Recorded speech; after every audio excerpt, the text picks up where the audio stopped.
Hi. Hi, hello. Okay, give me 1 second. Give me 1 second. Alright, hello? Hello. Hi. How are Hello. you? I'm doing well. Hello, Molly, and hello, everyone. Welcome to the Shark stream. Uh, It's a good day to be streaming. it is. It is VTuber SummerSlam Eve. And VTuber SummerSlam. SummerSlam. I'm only a little upset with myself that I didn't record like a wrestling style promo for it, but like Or oh my god, or like a radio thing. yeah. God, how they used to add all those fucking voices and shit. That was specifically for morning radio. Also, Oh my god. like just start your day with Maddie in the morning. That was a local one where I grew up. Yeah. It was Maddie in the morning.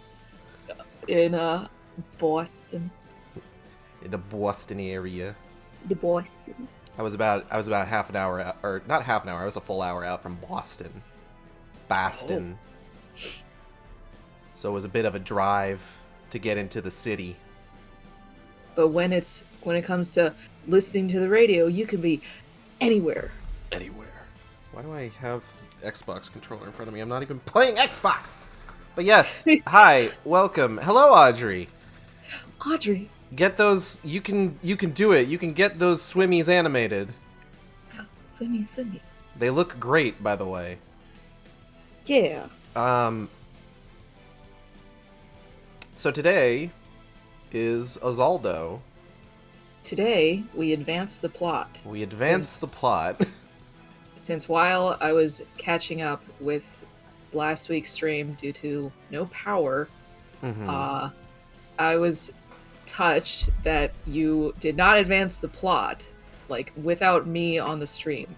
You specifically saved the upcoming other favorite moment of this game for me, and I cannot believe that. It was important to me, because it's just like, there is a character that I know Molly wants to be present for when he is relevant to the plot again, and I know that's what's going to happen immediately when I do the thing that the game wants me to do. Yes, absolutely. Oh gosh, and then that I guess you can call it a boss fight is also coming up. There's a reason that I chose the theme of the Death Egg robot from Sonic Generations for today. Yeah! I needed something about a boss that slowly advances toward you. And what's slower than a robot egg? Eggman.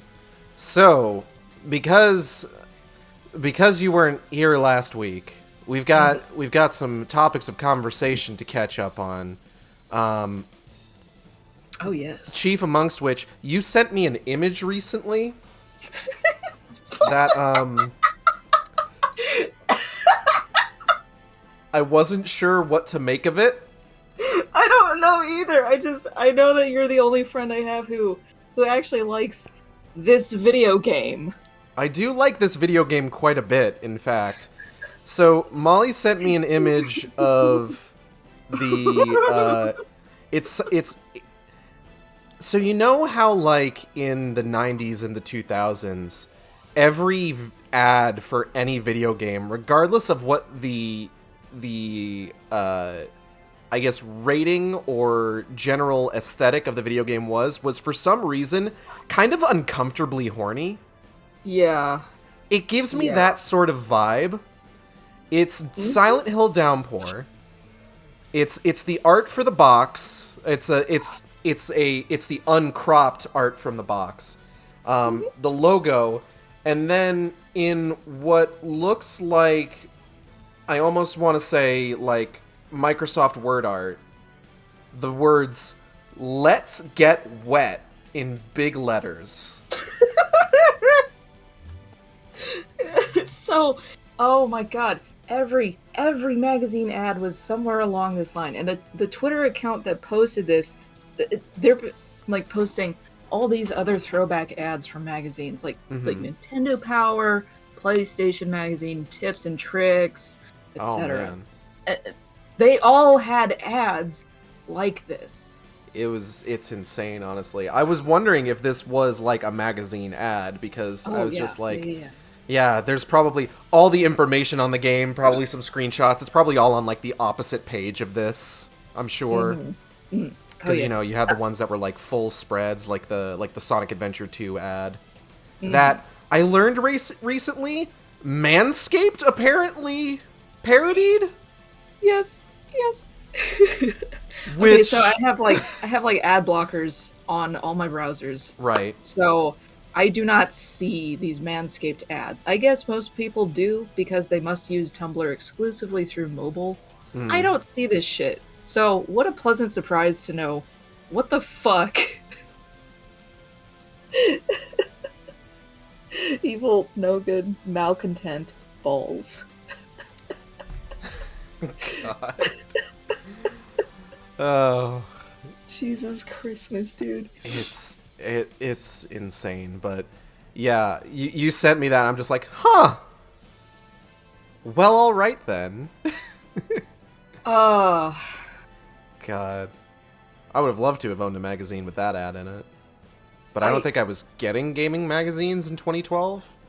Or maybe I was. Maybe that was like the period of time in my life where I was like going to the grocery store and picking up like the official Xbox magazine, because they still came with demo discs back then. Yeah. I have like 3 of those demo discs in my possession, and I think friend of the Shark Stream and roommate JB actually recently purchased a bunch from some guy online. I Just had like spent $40 and got like a shitload of demo discs for like original Xbox and Xbox 360. No, yeah, PlayStation Magazine came with demo discs, and so did Nintendo Power. I miss had demo discs. a bundle. I had a bundle of these, and one day I just went through all of them, went through and checked, do I want to keep this demo? Do I want to buy this game someday? I got rid of all those discs. I think I should have kept them, knowing now how fucked, like, the resale video game market is getting. It's like, I could have made a nice little $50, perhaps. One of the Xbox 360 demo discs I had a demo for the Japanese version of Turok. Oh. Like the 2008 Turok, the remake nobody likes. Oh. But specifically the Japanese version, with no option to turn on like English audio or subtitles. What the? It's just in Japanese. This was an American magazine. I can think of at least one reason that would have been the Japanese demo. I don't think there was actually an English demo for it, so that might have been it. Well. All right. What was your theory? I want to hear your game theory on this. My game theory was they were putting the demos together as soon as like they got given maybe a marketing package, and it's like this came out right after maybe like a Japanese con or something, right? And that was the footage or demo that they were given. That's just me being realistic about these things.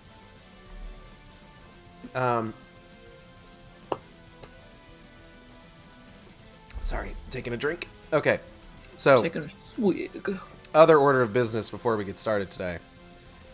So I have been working my way through my self-imposed movie challenge. Oh, movies.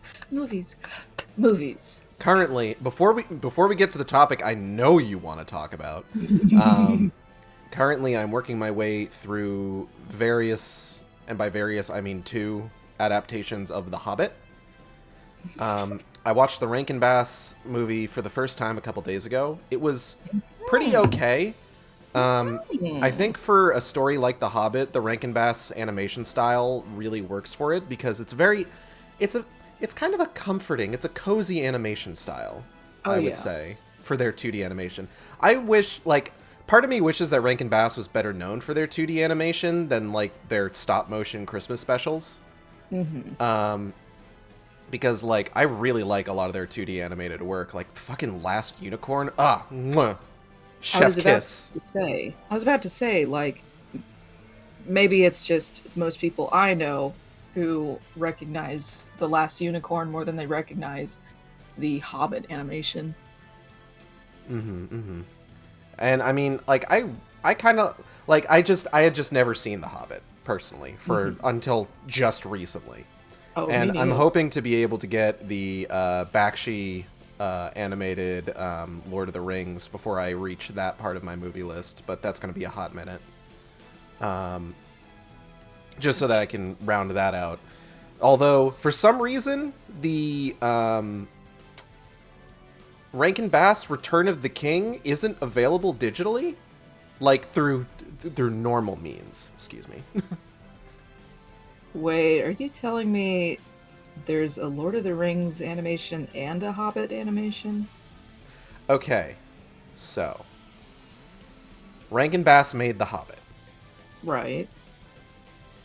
And had apparently Dan Olson, Folding Ideas, did a really good video about the Ralph Bakshi Lord of the Rings that actually touches upon this.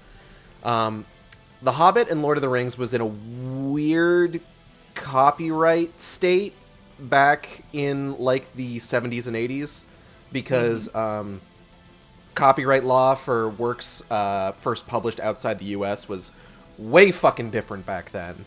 And those movies, The Hobbit, or those properties, The Hobbit and Lord of the Rings, were technically public domain in the US. So Rankin Bass got permission to make The Hobbit, and then also we're going to make a sequel to The Hobbit, but just out of Return of the King? Oh, wait. Okay, I got severely confused. I thought I had never seen, like, a lick of an image from this. Have you ever heard the song Where There's a Whip, There's a Way? I think so.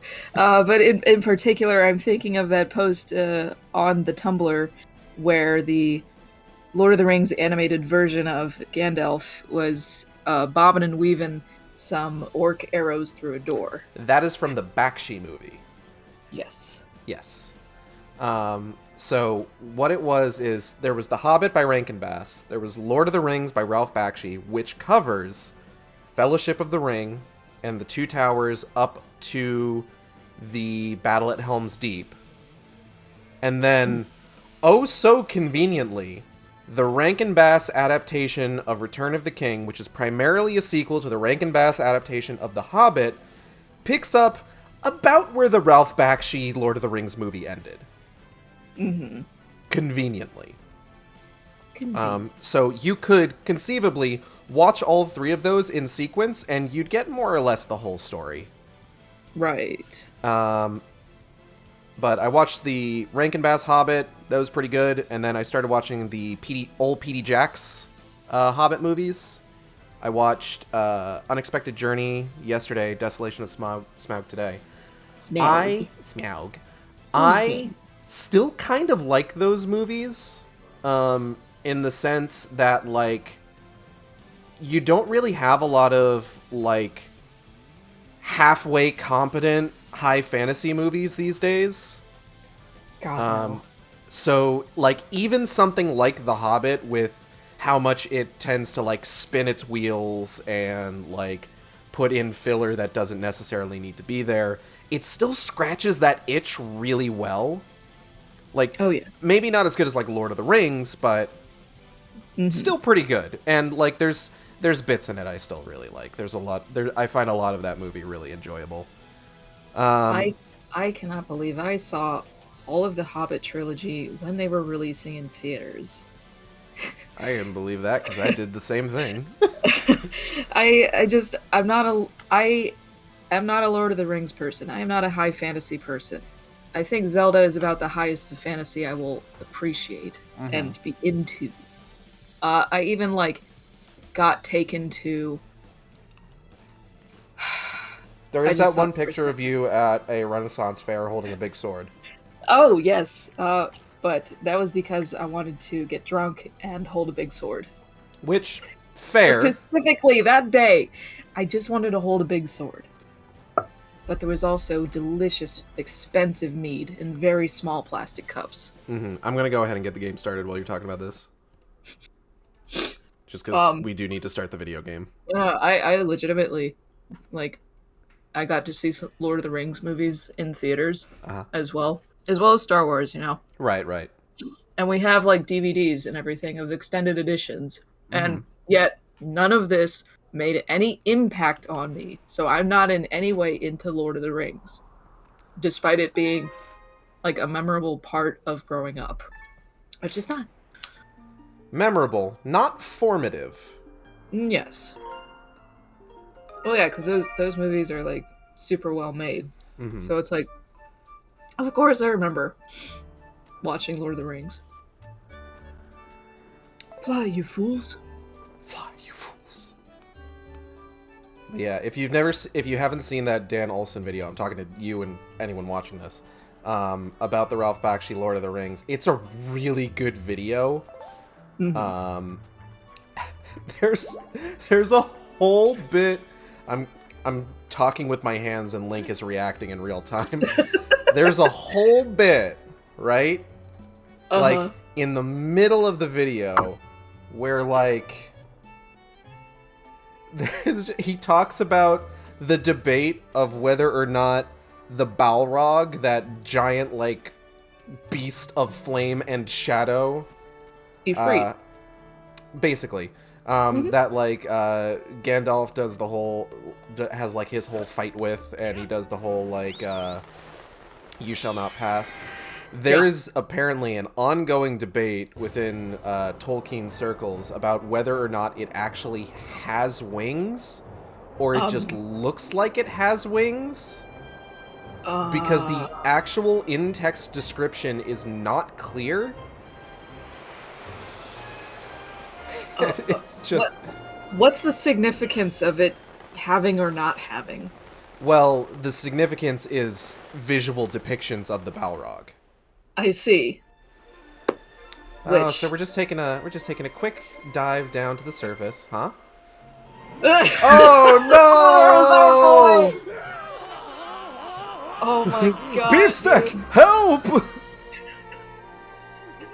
Like, I forget what voice I gave him, and that did not give me enough time to remember. It's time to come up with a new one. Rough landing. I think I might have broke something. Hey, Beefsteak, seriously, didn't anyone ever teach you how to land without crash? Whoa! Birds? Tiny birds? What are they? What are birds? We just don't know. Oh, hey. And what is that thing? Groose, don't be fucking rude. Groose is just a guy. He's just like a dude, man. But how? Why? What? Where am I? You dove through a hole in the clouds. Where the fuck do you think you are? This is like the funniest thing that they've ever done. What's going on here? Ever since Zelda vanished, you've been zipping in and out of town all in a hurry. So I figured I'd tell you, and you might lead me to Zelda. But this is so wild. Seriously, what is that thing over there? Oh my god, it's so rude. And what's with all these trees? There are so many. Just give it to me straight. I can take it. Where are we? Is Zelda here? What's the deal with this place? If there's supposed to be nothing below the clouds, what's all this? Hey, man. Relax.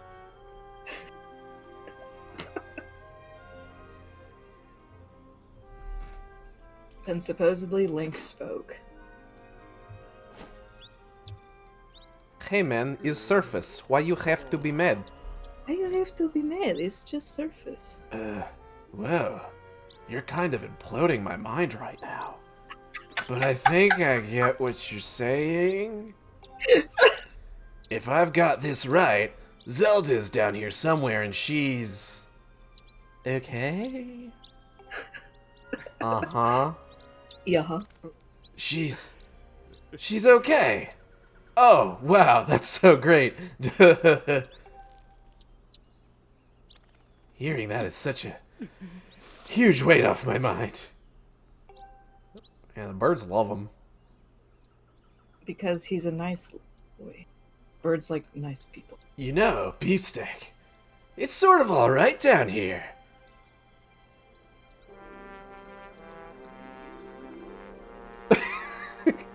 I love Fucking- fucking teeth. This place needs a name. Yeah, a name fitting for this rugged, adventurous wilderness. From now on, we'll call it Grooseland. Grooseland. But Head on down to Grooseland. so let me see if I got this right. The old lady living in the tomple down the road from here knows where Zelda is. I see. Right, Beefsteak. Thanks for getting me here. You've done a good job. You can head home. Big Groose will handle the search for Zelda from here. Yep, I'll will track her down, save her, and then give her a lift back to Skyloft. Then when we get back, I'll ask her if she wants to make our whole going out thing official, and then the two of us will get some quality time together. Anyway, the point is your work here is done. I got it covered from here. Now, it's off to find that old lady you were talking about. And there he goes. Catch you later, Beefsteak.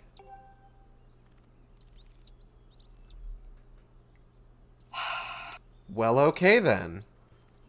Our boy. Our boy. He's so optimistic. He's doing his best. Hey man, He how's it doesn't going? know. He doesn't know the worst boss fight is about to happen. Oh, hey, bud. We meet again. In a hurry as usual, eh? Yep, I've been keeping busy, too. Checking out the wonders of the world. Say, you want to hear about some of my research? Sure. Okay, bud, prepare to be amazed. I made a huge discovery while I was doing my field research. So get a load of this. Get a load of this. Get a load of this. Apparently, there are walls and statues that respond to beautiful tones. Wild, right? Want to know more? Yes, actually. Alright, that is the kind of archaeological enthusiasm I like to see. Okay, but before we get into the fascinating details of walls and statues, there's something I better ask you about, bud. You ever heard of a blessed butterfly? I've seen one. I might have one on me, actually. I may have eaten one. Maybe. Alright, bud, let me jump straight to the point. Ancient times mentioned these butterflies flap around in packs by certain walls and statues. Seems like these butterflies have some kind of sixth sense. They're detecting something. Want to hear more? Please. What are you interested in? Walls. Walls and statues. From what I've learned, it sounds like these walls were left behind by the goddess for a hero mentioned in legends. And things the hero desires to spring forth from behind the walls. That's why they call them goddess walls, I suppose. Want to hear more? Of course. That's the spirit! But sadly, that is as far as my weird research has gotten me. As soon as I make any new discoveries, you'll be the first to know. Cool, thanks. That's a bug. Oh, Gorko. That's a bug. Do you think Gorko heard Groose? He's just pretending. That's a bug. Oh, That's a bug. excellent work. I caught a woodland rhino beetle. Collectors often polish the hard carapaces of these beetles to make them tougher. It's the strongest of all the insects. And now I have all the insects. Excellent. Hello, Gray. Welcome to the Shark Stream. Greetings. Big get. It is a big get. You're correct.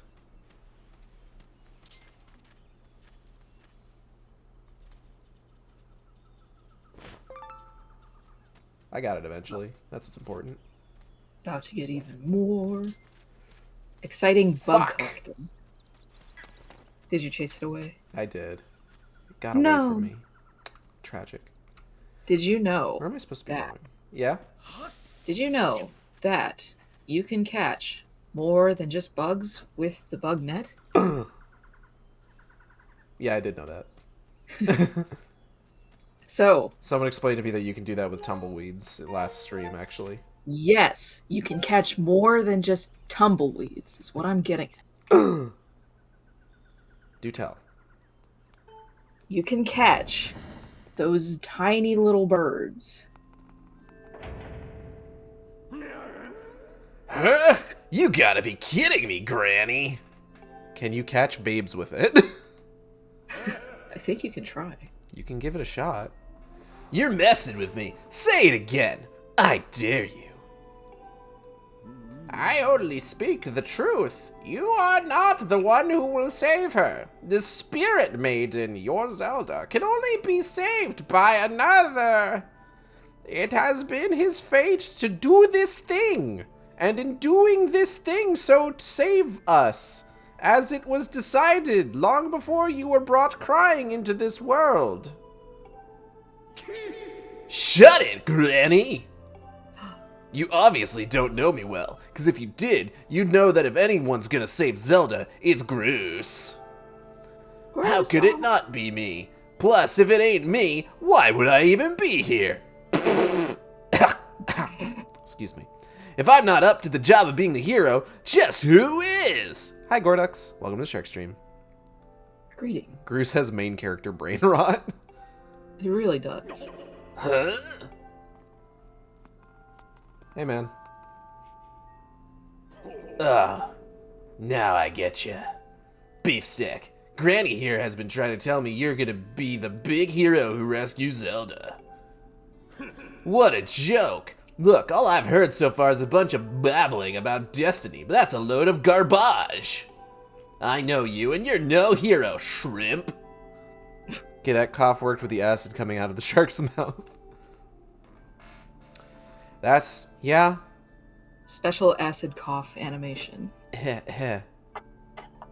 Heartburn acting up. Wah. No, my heartburn's not actually acting up right now. Not right now, at least. Excellent. Wah! Greetings, Beefsteak. Were you able to catch up with Zelda? Who the fuck was that guy? He's so fucking stupid. What an idiot! Can you get a load of this guy, Cam? I see. So the Guardian was there as well, was she? The one you saw by Zelda's side is known as Impa. She's super cool. Basically every time she shows up. More or less. Maybe not in the CDI games. But like, you know. In the CDI games, she was more of like a nice grandma. Yeah. You should totally like kick-ass ninja. You like should right now. You should see her in Hyrule Warriors. She's dope as fuck. She is a being sent forth by the goddess to aid Zelda in her quest. Isn't that totally cool? Did you see her in Ocarina? She was ripped! Oh my god. I heard oh my Impa God. is shredded. I heard Impa has an 8-pack. Dude, Impa in Oracle of Ages and Seasons, she was like huge, dude. She was like Mondo huge.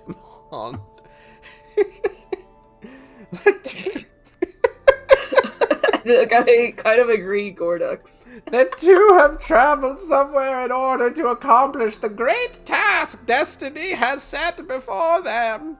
However, now that Impa has destroyed the gate that they used, there is only one way left to find them. You need to travel through time the long way. And you need to take this GPS. Unless, of course, they went backwards in time. In which case, depending on your beliefs about the cyclical nature of the universe, you need to wait even longer.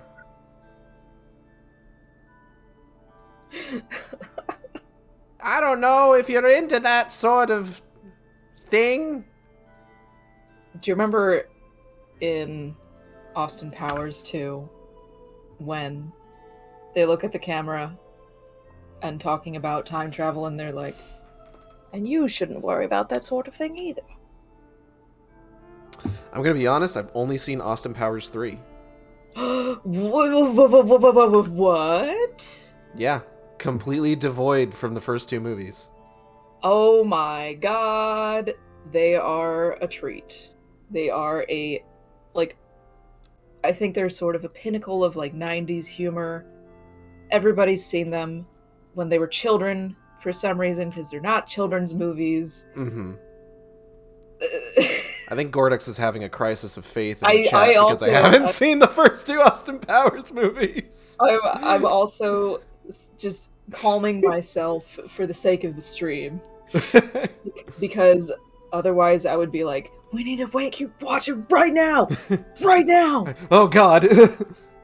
Indoctrinate! Oh. Oh wait, what was I saying? Oh yeah. You must make use of the harp given to you by Zelda.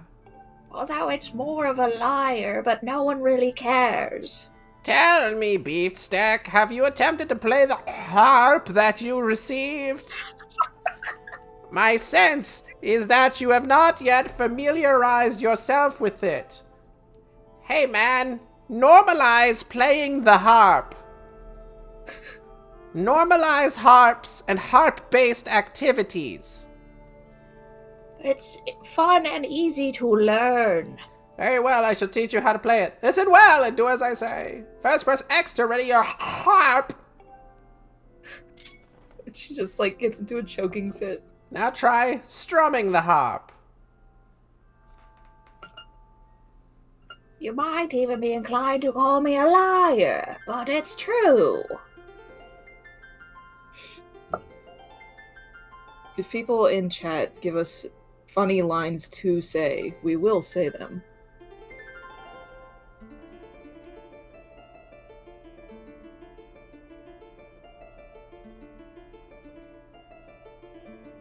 Are you figuring it out?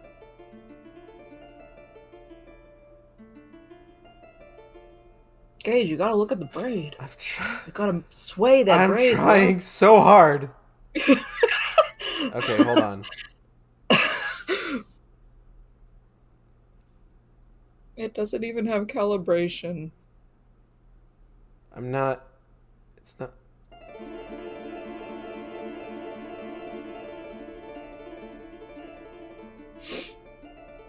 Well, Link, I don't know what the fuck you're doing right now. Let's see. Okay. I learned fast, apparently. Oh, yes, you did. We'll just ignore the rest of that. Good, you learned fast. Ah, I love hot cross buns. That's a jam. What's that you've got there? You're playing chopsticks? Is that what that's called? Hold on. Chopsticks is the thing on piano. Isn't it? Right, yeah. The...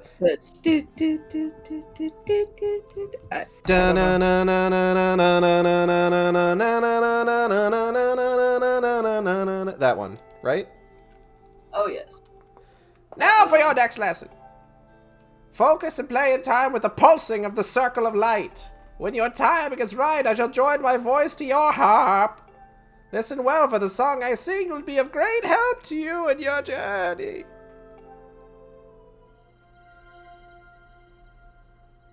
I just want to preemptively apologize for any external noise, because people on my street all freaking day have been having fun making construction noise. And I believe they're perhaps about to tear up my fucking road. So, any latent construction work noise is out of my control. For my microphone is too good. It picks it all up. I did it. I played a harp. Would you look at that? I did not know one could shred on the harp. Okay, now play through the fire and flames. I don't know how that song goes.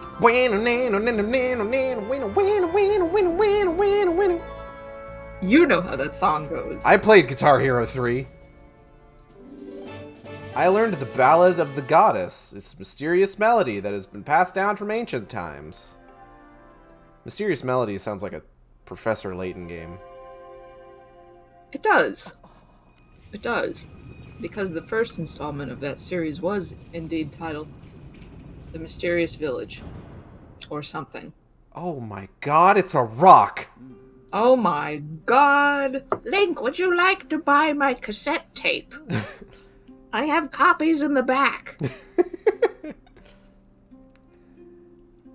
It hasn't taken off yet, but my mom tells me it's fire. I don't think she knows what that means, though.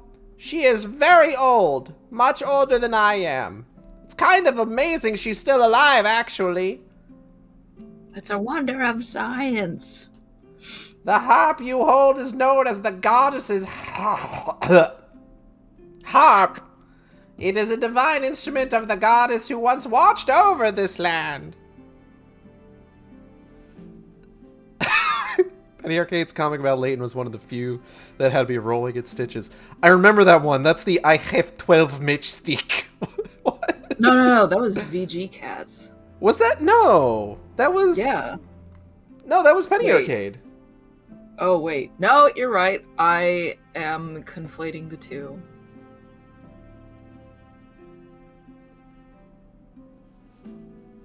Just special things I can do with my memory.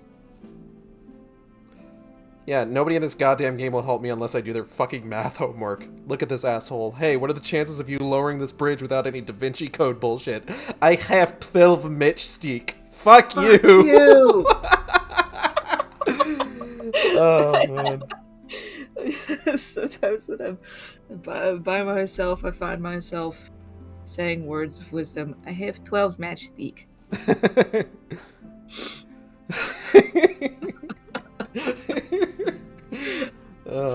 Okay, what was it? Focus. You learned the song of the ballad of the goddess. And the ballad is, it brings to life, have the power to produce a variety of strange and otherworldly effects. Doing this voice is making, like, my left temple hurt, which is weird. This voice is like breaking your brain. It's breaking my brain, I think, and I think it's because of a particular part of my throat that I'm flexing is causing my left temple to be sore. Because it's, like, fucking with the muscles in my face. Oh my god. Ugh. Doctors fucking hate me. Maybe I'll tell you my secrets if you click this ad. I gotta do some facial stretches. Give me 1 second. It's facial stretch time, everybody. Do them along with Gage. Blah, blah, blah, blah, blah. Me. The Great Slab, standing before you, is known as a Gate of Time. It is the last of its kind in existence. The only portal binding our world to the one where Zelda now resides. Isn't it totally cool? Cleveland. If you manage to open the gate and pass through, you will likely end up in the same place as Zelda. But you will need to endure many hardships and put yourself in great danger to awaken the gate from its dormant state. Akron, Ohio. Can't have shit in Detroit. Wait. No, the original Can't Have Shit in Detroit post was... The original actually was something from fucking Cincinnati, Ohio. Oh, was it? It was. That picture of the person's, like, stoop getting stolen? Yes. It all comes full circle. Full circle. Though your journey will put you in harm's way, Beefsteak, you must endure. It is your fate as the chosen hero of the goddess. Uh-oh. Oh shit, what is that? This shaking! I fear the seal has been broken. I expected that it would react to your summoning the gate, but I never imagined the seal would bork so quickly. I imagined wrong. Beefsteak, there will be time to explain later. Right now, you must hurry to the bottom of the pit outside. Go, fucking get out of here. Leave. Pork chop sandwiches. Shit. Skeptical Moose. Your milk? Yeah, you know. In prison, be like, time for someone to tickle some toes. No! Don't say that!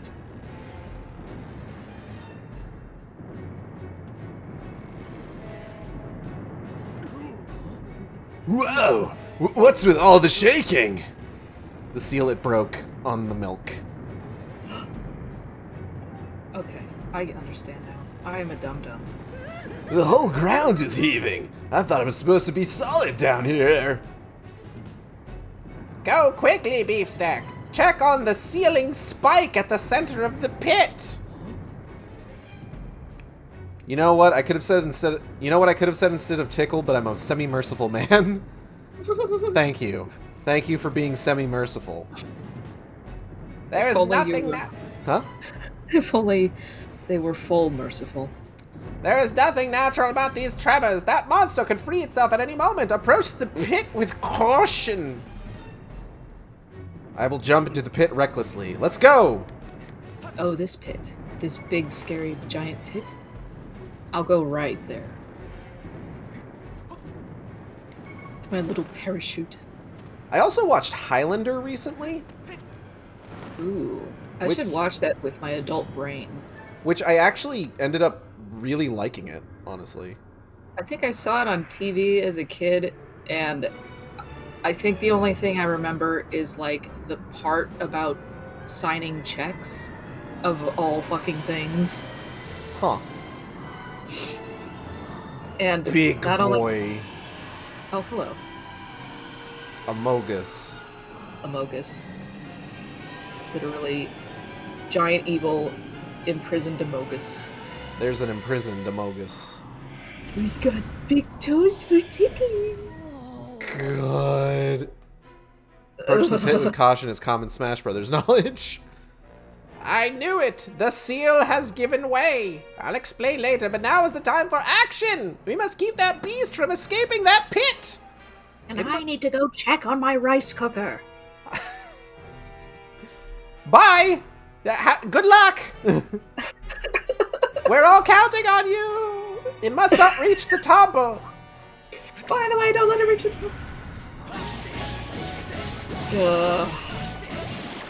Gotta get the toes. Gotta get the tickle, gotta get the toe. Gotta get the tickle, gotta get the toes. Gotta get the tickle, gotta get the toes. Oh god. How many, like, hours I spent doing the contained boss rush in this video game. And having the most absolute trouble destroying these disgusting fucking toes.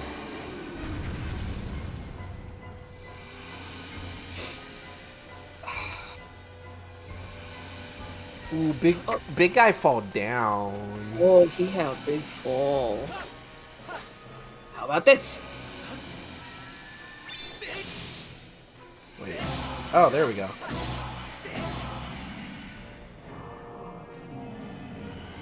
Yeah, exactly. Like, the muscles on Ah, shit! his big smooth belly are stronger than his little stubby feet.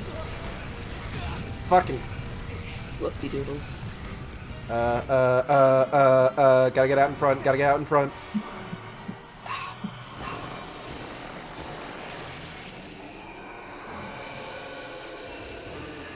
Boink. Ew, ew. I always hated that animation so much. Oh wow, I maybe overshot it a little bit. Now, would you like a gamer's secret to doing this boss? Sure. Okay, so, while it's standing upright, you can just go on the ledge above, and you can just jump on its head and get at the pillar. Oh. Well, fuck this then.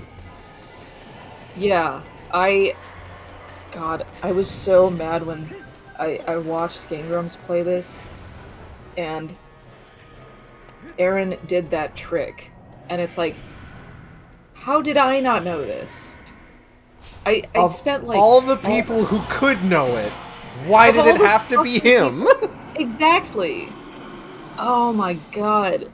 Aaron fucking Game Grumps Hansen is who I learned that tip from. The guy who's bad at games that are not fighting games. Because he doesn't fucking listen. Okay, hold on. Where's it gonna... Oh,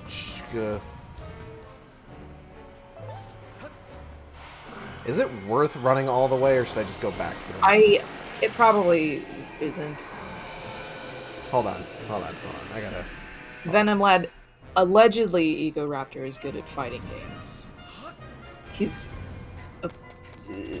some kind of good at Mega Man games, I suppose. Like, there are games he's good at, but the comedy does come out of him not being good at things. Oh, shit.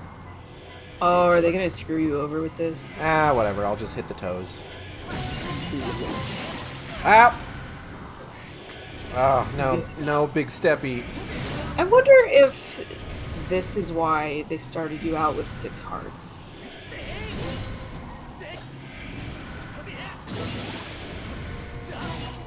Ooh.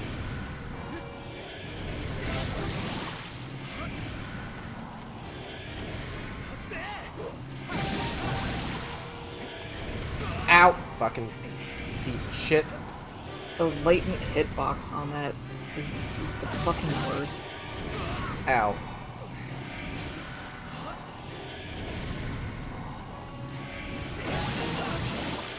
Wait, did his... Oh my god, they're regrowing. Shit. Or maybe I just didn't get that one. Hold on. Oh. Perhaps not. Okay. Oh, right, Mr. Woo. Krabs. Oh yeah, Mr. Krabs. Oh yeah, Mr. Krabs. Alright. I gotta fucking hit this goddamn... Get it. Oh, I'm trying. Ooh, get it. Ooh, get it. 3. Okay. Yay. Woo! Butthole. I'm sorry. Look down its throat.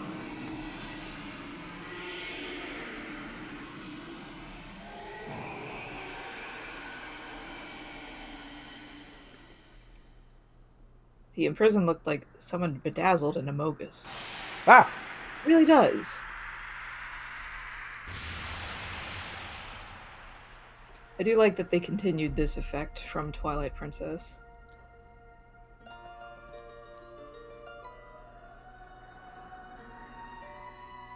Schlorp? Warp. Yeah, you have to fight this 3 different times. Oh, fun. Now, Beefstack! Strike the ceiling spike with a Skyward strike to restore the seal! Quickly! She comes out, she's just got, like, rice on her face.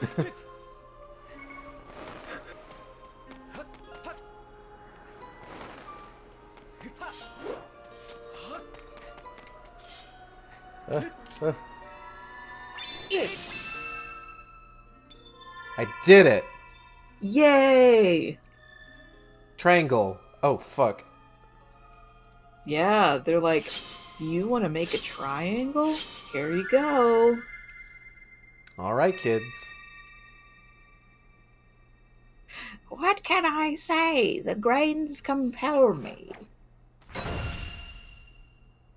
I don't think Link actually needed to do that. I think he just wanted to because it looks cool. Oh, god, yeah. Teenager with a sword, of course they're gonna do that shit. That rock's got a big crack in it. I bet I can blow that up. Suspicious crack. Bleh. Me at the party that my parents warned me not to go to. Nice going, Beefstack! Don't do drugs, kids. You can do some drugs. I have to get some of these jokes out now because they won't let me do them for the charity streams. Oh, do you have to be, like, PG? I don't have to be PG. My streams are still rated 18+, but there are, they do have, like, a terms of service that I need to abide by, and it's all fairly reasonable stuff. I see. I shouldn't have a problem. Unless I start playing Halo 2 and I get really thirsty for Arbiter. Though the imprisoned had only just begun to awaken and break its bonds, I'm impressed you were able to restore the seal, keeping it captive. So, I don't know anything about Halo. I must look up this Arbiter. You might get a couple different hits for that, because there's been more than one Arbiter over the course of the series, but I like them both in different ways. Oh, those guys. That's what they're called. Well, the actual species of aliens are just referred to either by elites or Sangheli, depending on whether you call them by like their actual sort of like name their actual sort of like alien name, but Arbiter is a specific rank within their military, which was originally a rank of honor, basically the highest rank in their military, until a particular Arbiter actually went against the Covenant's teachings and they had him killed. And from that day forward, Arbiter was a mark of dishonor. Basically, if any elite or Sangheili dishonored himself so, like, deeply, they would bestow upon him the rank of Arbiter and send him on suicide missions, essentially. Oh my. Yes. So that's what it's called. Yes. So the Arbiter is the main Arbiter in Halo, the Arbiter from Halo 2 onward, was in charge of the fleet of ships that followed the Pillar of Autumn, which is the human ship from Halo 1, to the Halo ring, and his dishonor was that he let Halo be destroyed. Yes. Not intentionally, but like everyone's super mad at him because, religion. Everyone's super mad at him. Everybody's super angry at him. And he's my little meow meow. Anyway, so everybody's super mad at him because the Halo was destroyed under his watch. So everybody wants him to be hung from his entrails and paraded through the city. But then the Prophet of Truth is just like, nah, listen, we got this guy. He's stirring up trouble. We're going to make you Arbiter and you're going to go kill him because in all likelihood, you'll die in the attempt. And he's just like, fuck, okay. So then he goes, and he does super well and doesn't die in the attempt. And they're just like, well, shit. Okay. We're going to go send you off on a couple other suicide missions. And then in the process, the Arbiter learns, oh, fuck, the prophets are lying to us. Well, that sucks. And basically, a lot of the other members of the Sangheili kind of agree with him. And in the process, the Sangheili are also being replaced by the Jiralhanae, or the Brutes, as, like, the honor guard for the prophets and everything, and, like, the sort of, like, higher ranks in the Covenant military. And as a result, the elites, most of the elites, not all of them, because as established in post-Halo 3 media and, like, other, like, materials, spin-offs, things like that, there were some elites who were loyal to the Covenant even after its disbanding. But most elites basically rose up against the prophets. And then there's like a whole civil war on their home planet, and you go visit them in Halo 5, and it's good. It's good. It's good. I found a naked picture of him. Hell yeah! Send that to me. I wasn't even looking for this. Send it to you? Okay. I did. That is what I said, yes. Unfortunately, you have only succeeded in buying us a little more time in which to act. The behemoth you beat back into confinement is a horror of unspeakable power.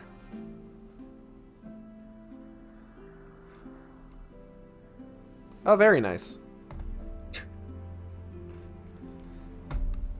Judging by what I saw, I would not be surprised if the seal gave way again soon. Perhaps even twice more. So you are left with precious little time to complete the task with which you have been entrusted. Return to the sealed temple, Beefsteak. There is much to discuss. I thought I used Gorilla Glue on that thing, but perhaps I grabbed the Elmers. Ah, fuck. How am I going to get out of this pit? Yeah, for real. She's gotta walk all the way back up there. Look, Sangheili are kind of hot. E621 proves this. That's true. I'm not like saying that's wrong. I just needed to know for myself. You should see the Arbiter from Halo Wars. He is a beefy boy. Arbiter from Halo 2 and 3 is great. He's voiced by Keith David. And he's neat. I like him. big video game crush. Has been for years. Yes. But Halo Wars Arbiter, whew. I am looking him up as we speak. Of course, Elites and Halo Wars were all pretty, like, beefy boys to begin with, just because it's developed by a different team, so they had, like, kind of different visual materials and a different sort of, like, aesthetic style, but, like, ooh, boy. Ooh, golly. Oh, Lord. As you can see, the gate is nothing more than a slab of cold stone for now. You know, like creamery? It is sleeping. I'm going to make so much ice cream on this bitch. Rousing it from its slumber would require great power. Sorry, what were you saying? And then perhaps I shall make some fudge later. Yes, I believe a shot of holy light from your skyward strike might just do it. Maybe. You should try it. I'm not even being subtle. Sorry to disappoint you, boy, but for now your sword lacks the power necessary to awaken the gate. Haha! Just kidding. Juked ya! First, you and your sword must grow together. I know how that sounds, but, like, get your mind out of the gutter. Faron Woods, Elden Volcano, and Lanayru Desert. A sacred flame is hidden somewhere in each of these lands. Oh, God. I've got a lot of saliva building up in my mouth. One moment. Okay. Seek them out and purify your sword in their heat. Only after your blade has been tempered by these 3 fires will it be fully imbued with the great power for which you search. Clues to finding the sacred flames have been woven into the lyrics of a song precious to your people, the Ballad of the Goddess. These clues are your best hope of finding your way to the flames. Return to Skyloft. Somewhere on your island is one whose knowledge of this old song will point you in the right direction. I can't just give that information away. That would be too easy. Wouldn't it? I definitely didn't forget. I totally could tell you where they are. But I Why? wouldn't want to rob you of the satisfaction of finding out yourself. Now, everyone pay attention to Groose. I hate even saying this, but I guess you got it all figured out, Granny. Who are you? Where did you come from? Me? Well, there's nothing I can do to help Zelda. I'm useless. You sell yourself short, my friend. You are in fact very tall. You'll see in time that you have your own role to play in all this.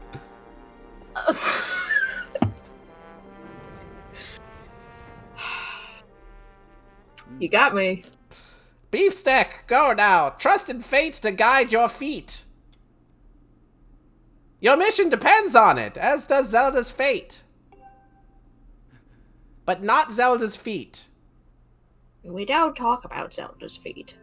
It would be weird if we did. The Ballad of the Goddess. Based on my projections, this is likely the song Zelda sang on the day of the wing ceremony.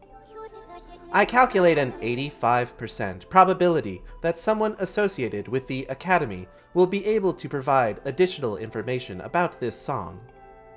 You know, like a real smarty pants or something. Maybe Flash. Sorry. Maybe maybe Flash. I apologize. Don't be mean to Fledge. He didn't do anything.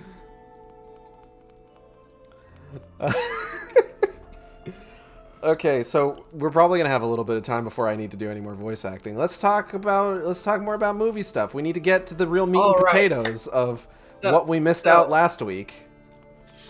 Before that, I would like to share my movie adventure this past week, which I was awaiting for a very long time. Mm-hmm. Now, this may come as a shock to you, but I've very, very, very much been in love with Buzz Lightyear since the epoch of my consciousness.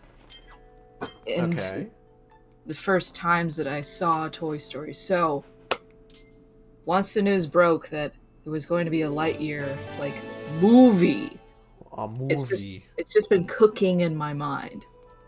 And so I made the proper preparations, and this past week, Thursday, Lightyear. Saturday, Lightyear. And then I saw also Mad God. Oh, how was Sunday? that? Sunday, Lightyear. Oh, you saw it 3 And- times? And I'm gonna see it again because there's a super special IMAX version apparently, Oh, fuck. which is not something I'd normally care about, but this time I'm gonna care about it. It's important to treat yourself every so often. Groose! Oh yes. Goose, Hold on, real quick. buddy. Ah, come on! I couldn't do a thing. I'm totally useless. There he goes. Oh. He's got the range.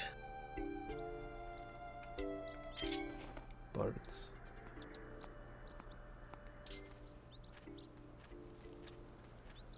Bird. I got a bird feather. Yes. Yes, indeed. Oh shit, cool. Alright. And you also see that there was a blue bird feather in Gotta there. catch a blue bird. I get blue birds Blue sometimes. bird. Sometimes. I need that blue bird. Anyway, so Lightyear. So, I like the movie a lot because Buzz was on screen and that was fun. I have heard mixed things, admittedly. I think you should ignore everything because right now there's a lot of particular homophobia in the news that needs to be completely overlooked. That's true. You're right. Yeah. It's a Pixar movie. That's all you need to know. Okay. Yeah. I'm convinced. Let's see. So, Mad God. Mad God. I have also been waiting to see that for about a year because it was out like a year ago, but it was only like coming out in film festivals and shit.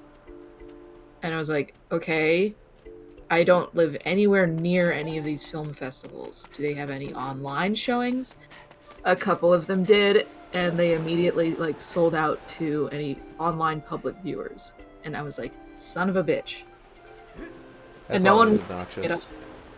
Yeah, no one was picking the movie up either. Like, I was trying to find any information about like, is this actually coming out in the theater or what is going on?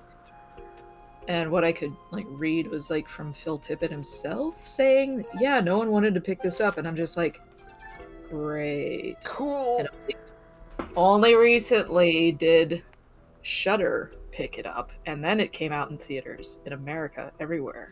Well, probably at like independent film places, because I live very close to Gateway Film Center in Columbus, which is one of those premier indie theaters that plays cool movies sometimes. But not all the time. Sometimes they play shit. Sorry, continue. No, you're right. Sometimes they play Marvel movies. Oh no! No! So, again, Mad God being like a movie that Mr. Phil Tippett had been working on for the past like 3 decades, and it was very art for art's sake and very fucking cool. And it's so nice to see like a movie that's all visual effects and just like somebody's passion project. And I was just like, I love this. I love it. I'm so glad I got to see it in a theater. Like that. I remember seeing trailers from it and just like, it looks fucking gnarly. It is absolutely gnarly. It is gory and disturbing as shit. So if anyone listening to me thinks I may go see it. I want you to know, if you're squeamish about film things and gore and disturbing things, do probably perhaps not see it. Or go see it with a person. So, so that they may shield your eyes.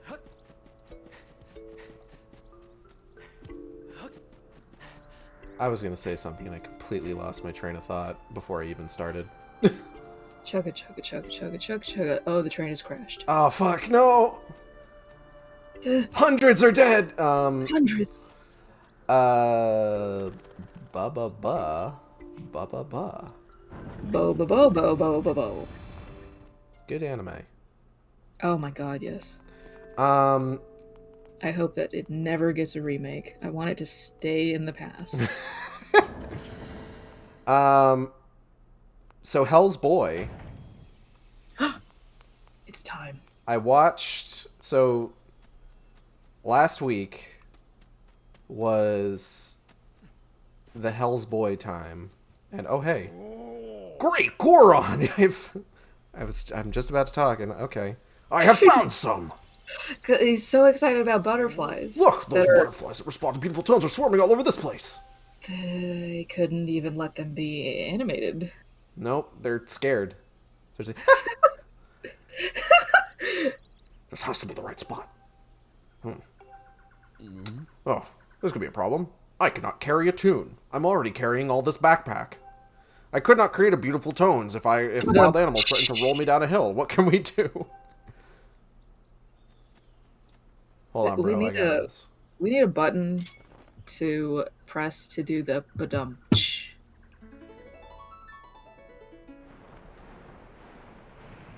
Haha, bazinga. What the fuck? Boing Boing oing! oing. That is it! One of the talking statues the ancient text spoke of. There is just no mistaking it. Oh, thank you. Sure. Would you like some music? You know, I've actually never done that. It loves it. He loves it! Butterflies tend to gather around gossip stones like myself. If you find a spot swarming with butterflies, play a tune of great beauty, and a gossip stone might just pop out of the ground with a boing oing. Thanks, man. Ay caramba. It is just like the old text say, buddy. It appeared with a boing oing and spoke in some strange tongue. The ancient text said boing oing. You read that? This is a major step. This is a major leap forward in my study of the talking statues. Next up are those goddess walls. I've got an inkling I will not have to look very far for those either. And I mean to find one, no matter what. Alright. I haven't thought much about this, but the fact that he was like reading about the goddess left behind certain walls, like in all her power, she's just like, here, some special walls for you. I cast spell of wall. But yeah, so my movie challenge, my self-imposed movie challenge, brought me into the H's a couple weeks back. And if there's one movie series that's well known for starting with the letter H, it's Hellboy. It's the Hell's Boys. Hell's Boys. Because there are at least 5 of them now. There are. So I did watch them in release order, which means Hellboy 1, and then Swordy Storms, and then Bloody Iron, and then Hellboy 2, Goldie Arms, and then 2019. Yay! Yay! All right. And it's I don't want to go into too much like detail about how 2019 went fucking awry, but It went pretty awry. Like, you can tell.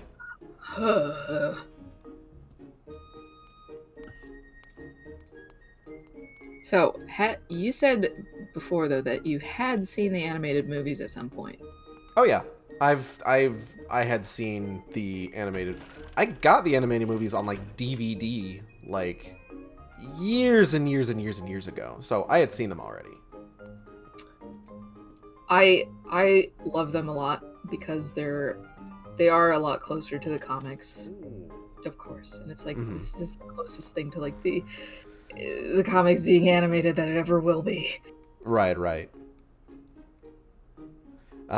I think I like Blood and Iron just a little bit more personally. Like, I think that was pretty good.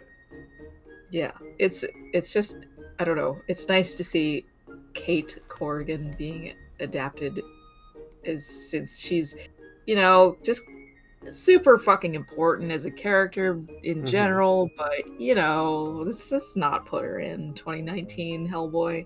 Sure. And most importantly, Blood and Iron has motherfucking Sidney Leach! Sydney! The human metal detector! the unsung favorite. Sydney Leach. Something about that particular character, like, he has this vibe when he shows up in that movie, because that movie was the first. I never realized he was actually from the comics until I read the storyline that he's actually in. Which Blood and Iron is mostly an adaptation of, with a few names filed off. But like, something about that character always really stuck with me, because he seems like the sort of character, like, this is a character who is here to die, to get killed by the bad person. Yeah. At some like critical moment. And he makes it through to the end. Like, he's fine. He's helpful even. He introduces himself as human metal detector and you're just like, oh, what's this guy gonna do? And then like he helps them find a hidden door with his ability. It's just like, oh, cool. And he could have like come in use a lot other times, but he sort of just like disappears in the comics. Never dies, just sort of is never heard from again. Yeah. Which is weird. But Sydney is out there. He's out there somewhere. I want a Sidney Leach fan cam. That's what the world needs. It also has that one guy with the eye patch who shows up like once in the comics and dies. Yeah.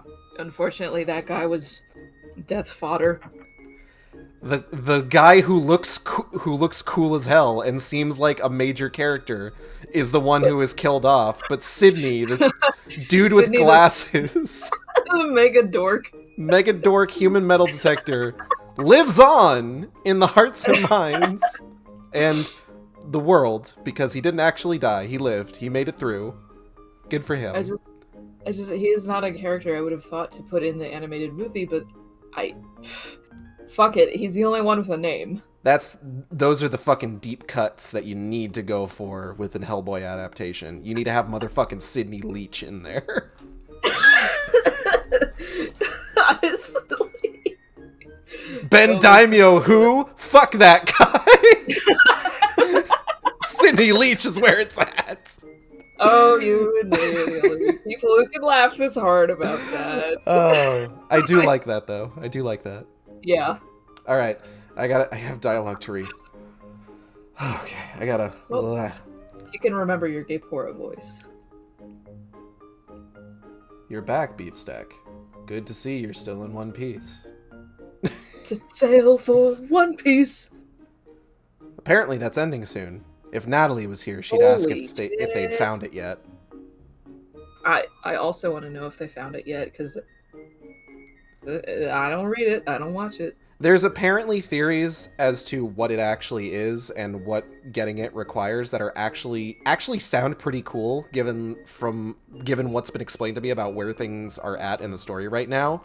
But apparently, Oda was asked if it was the journey or the power of friendship, and said no, it's not. So, oh, thank God. Oh, thank God it is money. It's something of value. And it's not the friends we made along the way. It is monetary value. Something of material value. Oh, but I don't go here, so it's like, all right. Apparently, one theory is that it's Buggy's nose, the clown guy. Oh, fuck off with that. Come on. So it's an actual destination in One Piece. Yes, that they're set sailing for. Setting sail? Set sail for One Piece. Setted sail. Ya yo, dreamin'. I sometimes wonder, so I have to get through this dialogue. See, I know I have to get through this dialogue. You know what? I will save it for after I get through this because I've been sitting at this screen for like 5 minutes. You're back, Beefstack. Good to see you're still in one piece. So how's it going down there? Are you any closer to finding my Zelda? This is just the old person voice. I see. I think it's the voice I also gave Kippora Gebora in Ocarina of Time, but Yeah. I don't remember. It's like, look at him. That's what he would sound like. Apparently he wasn't even, like, he's not supposed to have any connection to that character at all. They're just like, we made him look kind of owl-like, so we decided to give him the same name as the owl. Ah. Which is very funny, actually, and, like, I'm fine with that. Not everything needs to be that deep, but, like, it's funny to think that it isn't. Animal spirit forms, being mysterious guides, this is just commonplace in fantasy stories. It all works out. I see. My dear Zelda, things must be terribly trying for her down there. I'm terrified for her safety. I'm screaming on the inside, trust me. And it can't be easy for you now either, can it? What? You want to know the lyrics to the song Zelda sang on the day of the wing ceremony? You know, I'm not much of a singer. Just lyrics. Do we want him to sing it, or do we just want the lyrics? Ballad of the Goddess with lyrics. Sure. Sing it. Listen, as I said, I wouldn't feel comfortable serenading you, but if it's the lyrics you're after, I can recite them for you. Serenading. Let's see. Oh. O youth, guided by the servant of the goddess, unite earth and sky and bring light to the land. That's the first part, but as I recall, there's a second verse to the song. O youth, show the two whirling sails the way to the light tower, and before you a path shall open, and a heavenly song you shall hear. Is he okay? I believe that's the whole thing. The light tower mentioned in the song is a real place. I'm sure you've seen the tower in the plaza. I don't know a thing about two whirling sails, though. It sounds like the song is suggesting that if one shows these whirling sails the way to the tower, something will happen. How do you go about doing that? And what does it mean? Two whirling sails. I wonder if it has anything to do with those two whirling sails we have in town. Couldn't be that easy, could it? Link 2 seconds later. So, this is going to be a weird direction to go in. So you know the Family Guy Star Wars parody, right? Weren't there like 5? I think there were at least 3. They did at least... I mean, like, the first one, though. So you know how, like, every so often Family Guy actually has a very funny joke? Every so often, yeah. This bit about the two whirling sails makes me think of that one in the first Family Guy Star Wars parody where he's listening to the Princess Leia message and she's like, "Help me, Obi-Wan Kenobi, you're my only hope." And his response to that is Obi-Wan Kenobi. I wonder if she means old Obi-Wan Kenobi. Okay, in the first place, I'm even shocked you remember enough about anything Family Guy to know to like recite this. Listen. Do you have Family Guy DVDs? I've posted an image of them on my public Twitter before. You know I have them. I think you replied to that. I might have, but I also have the Swiss cheese memory of a goldfish. That's understandable. The inner workings of my mind are an enigma, though. I remember the weirdest shit. And other more important things I forget immediately. So, yeah, Family Guy jokes? Yeah, they're filed away in there somewhere. Okay, so back to the One Piece rap, right? The Yayo, Sorry. Dreamin', don't give it up Luffy. Dreamin', don't give it up Zoro. Dreamin', don't div it up? Don't give it up Nami. So, okay. You know... So as that series went on, they didn't change the... Oh, hold on. Give me 1 second.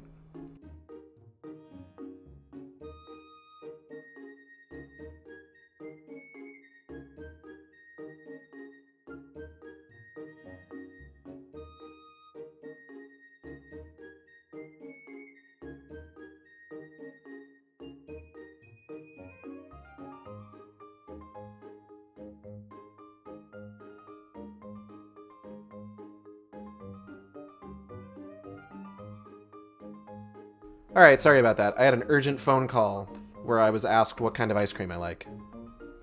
Oh, you know what? So it's Totally understandable. Super important. What was your answer? Cookies and cream. Yes.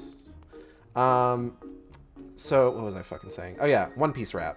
So, the 4Kids One Piece dub went on much longer than you may think it did. And I don't know if when they were writing that song, they realized, hey, there's gonna be more characters in the Straw Hat Pirates than just these 3. Oh, definitely not. Because as you know, it starts out with, his name's Zolo, he's like a samurai, and an LADY Nami's not shy. But as more characters got added to the cast, they needed to add those characters to the opening. Oh no. And it started getting really, really, like, crowded. So, I believe the final version of that song was, his name's Zolo, he's like a samurai, and an LADY Nami's not shy. Usopp's doing his marksman thing. Sanji's cooking. Chopper's doctoring. And that's as far as they got. Because wasn't there another... Okay, this is probably like super early in One Piece's plot, but wasn't there like a lady with black hair that gets added to the cast soon after the little deer? Yes, Nico Robin. I know almost nothing about One Piece. I don't follow One Piece. I fucking love Nico Robin. Because her ability is being able to sprout limbs just anywhere. I didn't even know she had a ability. I just was like, boobs. I mean, yes. But also, like, her ability is really cool. But also, you're valid. But yeah, there's like a bunch of people that get added. There's, you know what's worse? The Funimation dub covered the first OP with everyone's least favorite, Vic Lazan. Oh no! Gross. I've been hearing a weird rumor. Apparently after nightfall, people have been hearing a woman sobbing in the dormitory. I'll tell you, it gives even a big guy like me the creeps. I will have to investigate this later. Venom Lad, I'm gonna tell you right now, if you think something is gonna be spoilers to us, it's not gonna make any goddamn sense. Yeah, because... Like, you could tell me that Luffy loses, like, a poker game and he has to give up Chopper as compensation. You could tell me that happened and I would believe you.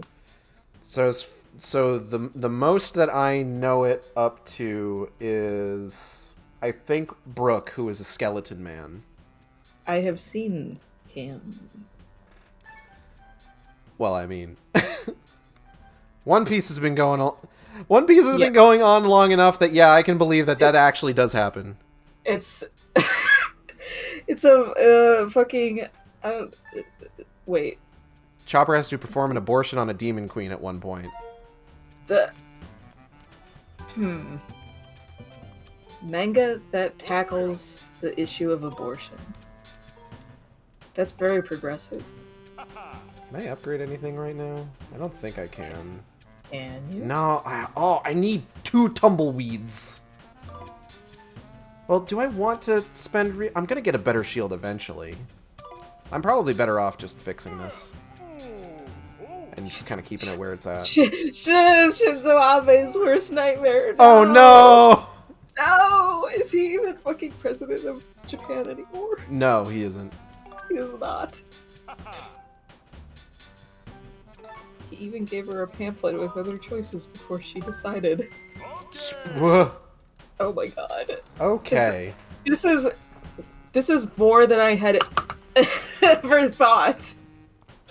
But also a manga that has like 1,000 chapters. It's like literally anything could happen at this point.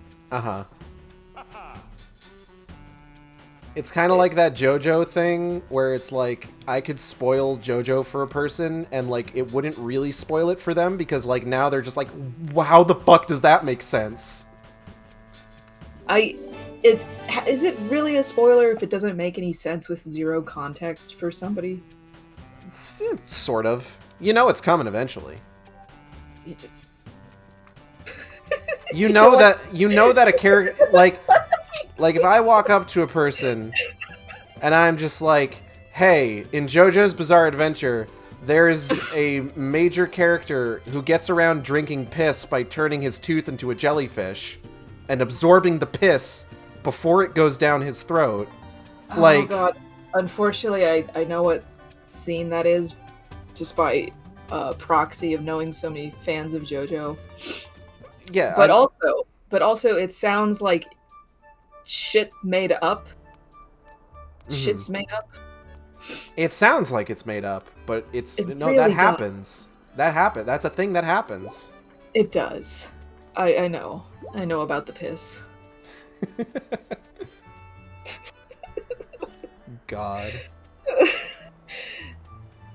It is impossible to spoil JoJo except character deaths, so how about that first ending song to Golden Wind? What is Golden Wind? So Golden Wind is part 5 of JoJo. The one with the hashtag Gangstar. I thought that one was called The Stones Ocean. Nope, Stone Ocean is part 6. Part 6. But Golden... Okay. So, the anime adaptations of JoJo use licensed music for their end themes because Araki is big into, like, Wait. culture and The stuff like ending that. to Golden Wind. I know what they're talking about now. Mm-hmm. You know how every time he closes his eyes, he wakes up feeling so horny.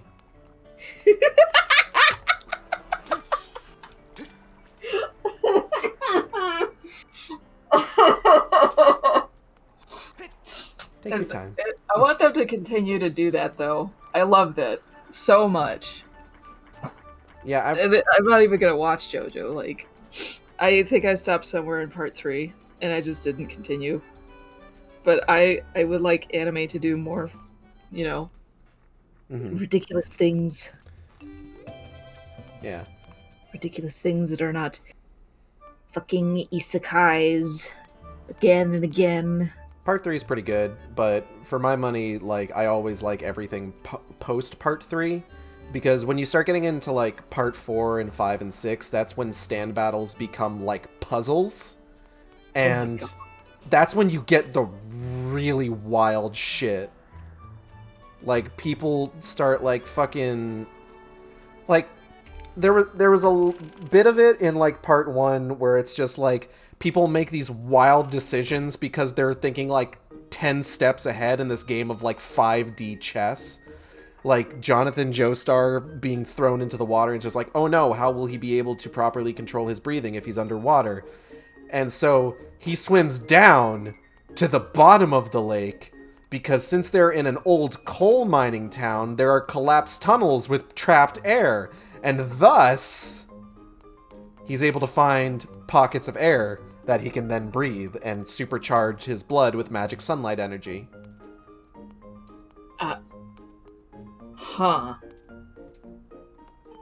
I don't know anything about what you just said. Exactly. See? It worked. It works. So we're gonna see if we can find anything about this sobbing woman in the dormitory. You're gonna do that side quest? Yeah.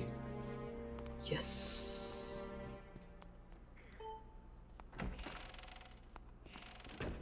I think Fledge is still doing push-ups. Let's go see if we can give him the second stamina-ass potion.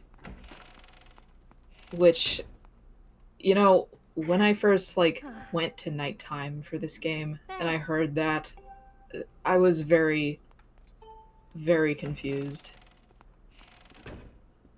What is going on in this video game? It's like, there's no way that they put a reference to a fellow student like J.O. Ooh! Oh no, your voice cut off. Ooh! Ooh! Somebody, please, somebody help me. Oh, are you voicing this one? I could. Go for it. Alright. You can voice the toilet ghost. Ooh, please, somebody. Please, in the credits for this stream. Ooh, paper. I would like to be credited as Toilet Ghost. Starring Molly as the toilet ghost. Please, somebody bring me paper. Bring me some paper. Any kind of paper at all. Ooh, ooh. Well, Now I gotta find some fucking paper. where are we going to get paper? There's a library upstairs! Yes. Is My that- homework. Is that actually what we have to do? I don't actually know where I'm supposed to get paper. No, I know what to do. I smart. Oh, hey. Beefsteak claims winner's perch in the wing ceremony. Sadly, tragedy also strikes. Wow. Way to take also the steam out of my weird. victory. Also in the news, tragedy struck. I the teacher now. I the big boy. Do they ever actually explain why there's a toilet person in Legend of Zelda? Because Japan, actually. Because Like, genuinely. I, Toilet ghosts yeah. are a very, very common thing in, like, Japanese horror stuff, from what I understand.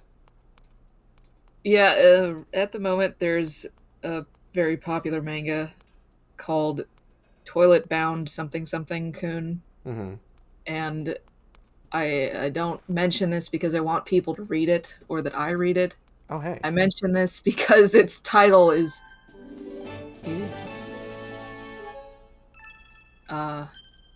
I don't know anything about this series, but it's the title itself called Toilet Bound and then the character name. Right. I would actively discourage anyone from looking this up. Understood. But Toilet Ghost. Mm-hmm. I feel like I read about this, like, why that's such a common thing in, like, Japanese horror, like, a while ago.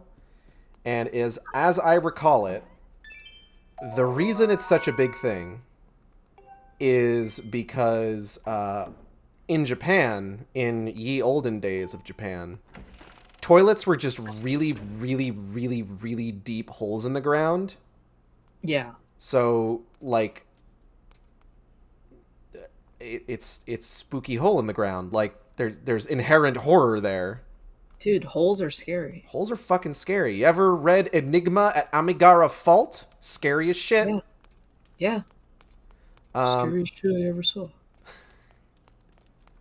Appropriate, given that we're talking about turlets. So where do I get the paper? Okay, so the first step is going back to daytime. Okay. The next step is going to go speak to our friend Colin. The little guy. I just see Colin and I'm like, this guy is just Cartman from South Park to me. Oh God, don't make me give him a Cartman voice. I can't do that to myself. I have planted the seeds. I'm not gonna do it. I'm going to actively avoid doing it. I'm holding a gun to your head. Crumbs, I gotta help out with GG. Have fun. All right, have a good one, Wild Haiti. Bye-bye. Um. The gun is a water gun, but you don't know that. What was I fucking talking about? Oh yeah, Toilet Ghost. So because of the inherent scariness of big hole in the ground that you could potentially fall into, and that would be it for you, really. Ghost spring up. Ghost come from hole. Ghost in toilet, and that just sort of like continued to modern day. Yeah, I mean, I don't like latrines. They're scary. Should I give it to her? Should I not give it to her? Ah, Beefstick, it's you! Don't sneak up on me like that! I have a serious dilemma on my mind right now, and you're distracting me. Dilemma? What? Dilemma? You wanna hear about it? Normally, I would never, ever tell someone like you, but these are dire times. Come to think of it, you might be just the person I need. You seem to be pretty good with the ladies. Oh my God, is Colin in love with the toilet ghost? I can't believe I just said that. But whatever, let's do this. Beefstick, I have a task for you. So listen up. Your mission is to take this piece of paper to a certain person. It's a very important piece of paper. Make sure you deliver it.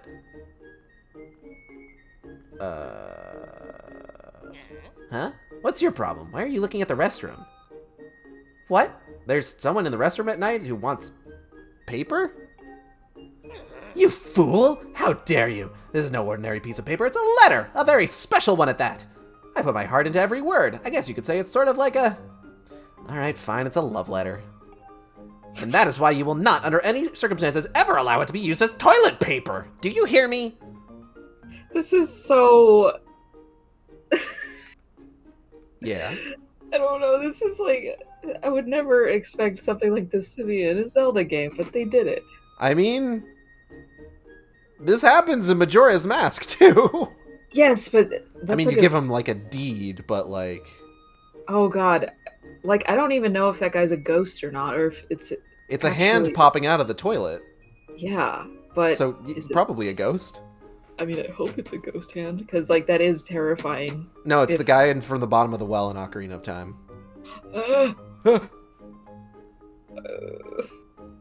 So listen up. The person you must give it to is a girl, an upperclassman. Her name is Karane. You know who I mean, right? She's the one with the round hat. She's really cute. You know the one. Don't you dare, not even by mistake, even think of giving it to that weirdo in the restroom. Swear it! Link is just like, whatever. Here it is. I'm entrusting this letter to you, so don't read what's inside. Do you hear me? You received Colin's letter. Can you believe this letter might actually contain heartfelt words? From Colin? From... a Colin? Take extra care that you don't end up using it as scrap paper. I'm counting on you, Beefstick. Get to it. If you don't mess this up, maybe I'll let you be my sidekick. As scrap paper or as crap paper? I'll see myself out. Fucking Discord didn't pick up the sound that I made, so when I made it, the fucking acid shark's mouth didn't move. Oh. These past few days, I swear I hear a voice every time I walk past the restroom at night. Who the world is in there? I just wish they'd pipe down. Oh my fucking god, dude. Okay, let's go give it to Karane. Also, I guess the implication of a toilet ghost means somebody fell down that hole. Or they just died on toilet. Both of which are scary to think about. Somebody died on this toilet, and Instructor Gapora is covering it up. Oh god.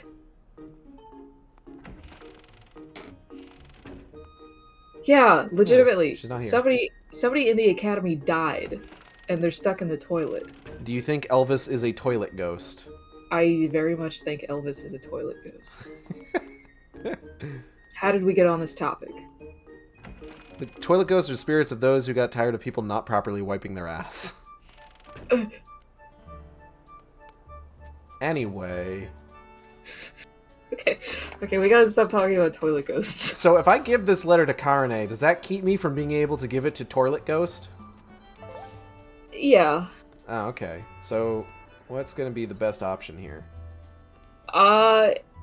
Technically you could do both if you pause before either outcome and restart.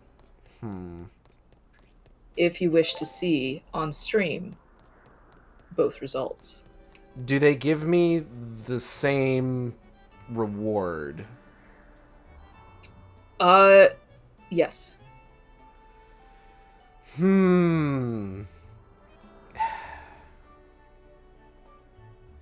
Colin's a dick, but he does earnestly want my help.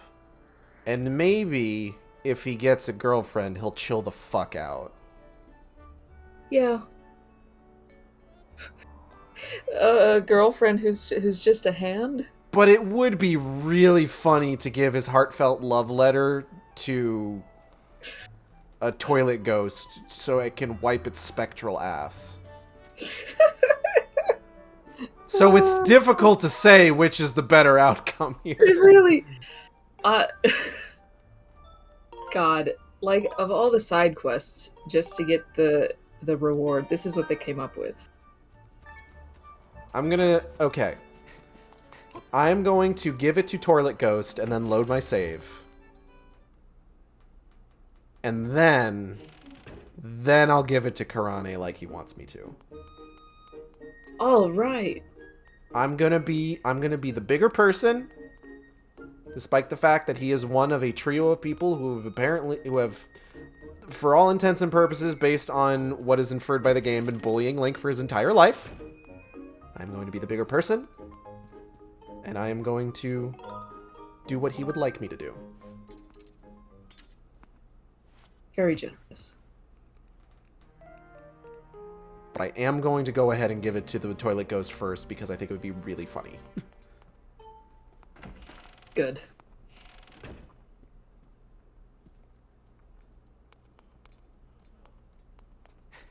Excuse me, ma'am.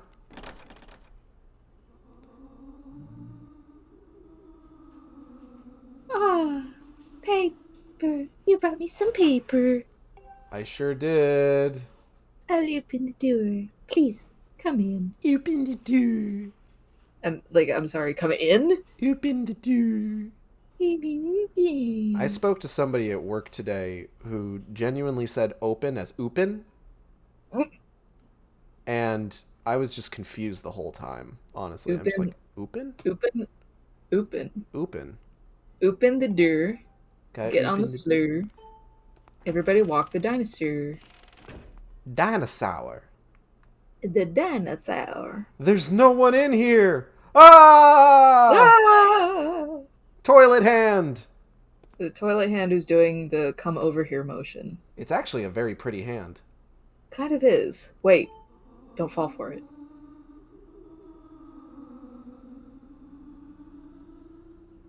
Walk the Dinosaur gets darker the further you get into the song. A little bit.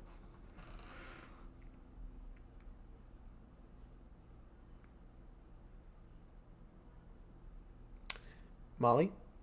Oh, shit. Oh, paper. I need paper. Her name's Feeny. Feeny. It's almost my cat's name. I'm not angry or anything. I just need some paper. Here you go. Huh? You're giving me paper? I'm so happy. But this looks like somebody's letter. Are you sure I can have this? Absolutely. Yeah, take it. Fuck that guy. Thank you. I will use it with care. But I'm shy, so don't ask me what I want the paper for. It's to wipe my ass! Wipe my ass. May we meet again, you kind soul.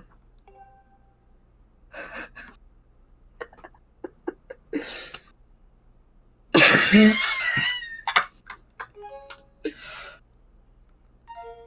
Okay. Gage. Yeah, what's up?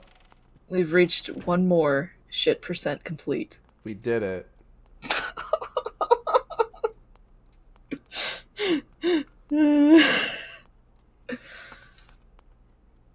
Take that, Colin. I gave it to the shit ghost. Wait, hold on. My room isn't up here. Oh my god.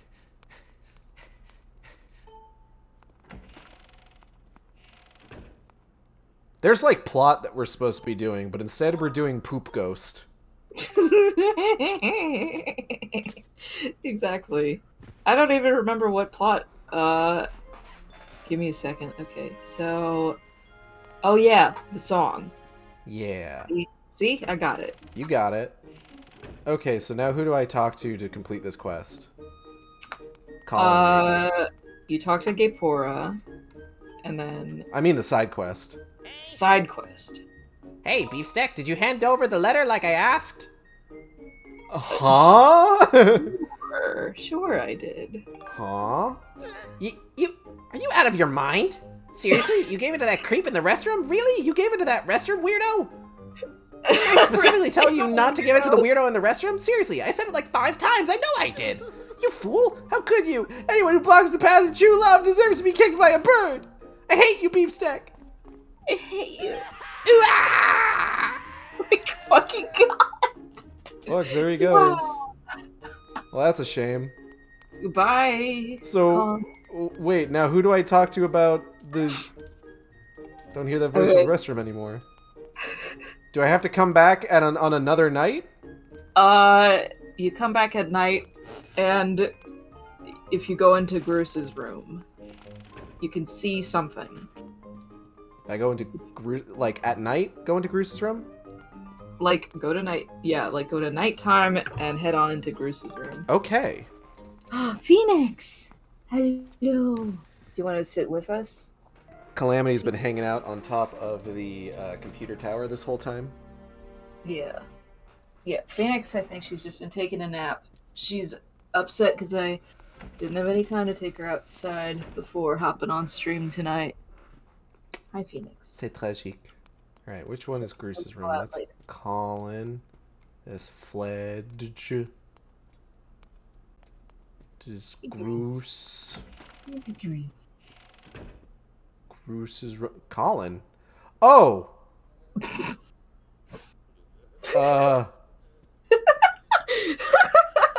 Am I interrupting something?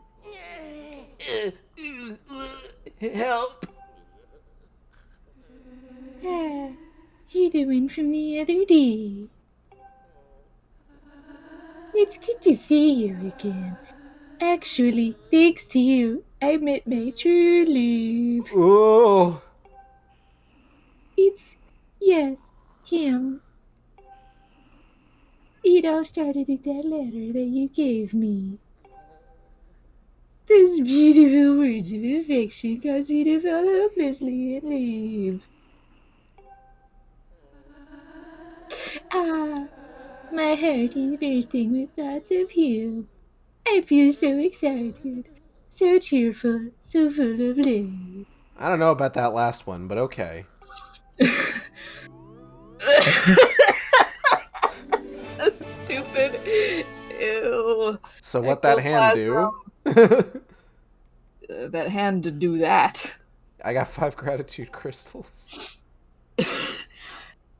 Uh, Helping people feels good.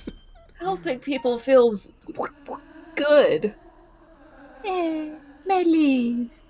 I will always be by your side. Tee. And with that, I need to BRB. Okay, I am going to... How can I load my game here? Okay. So we're gonna go... God. Alright. So we're gonna swap back over to the chat space real quick. Because I need to basically close and reopen the game so that we can load our save from before We gave... Oh, boy. Alright.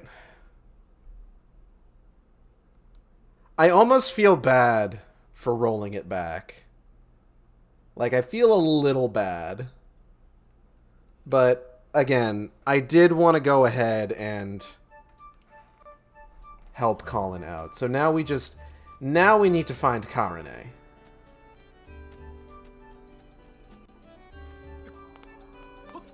Wherever she might be. I don't actually know where she hangs out.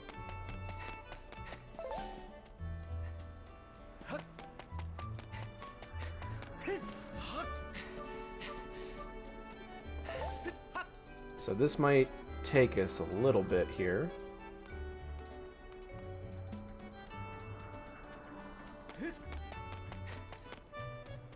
Let's see if we can't... Wait, hold on a second. Hey, wait a minute.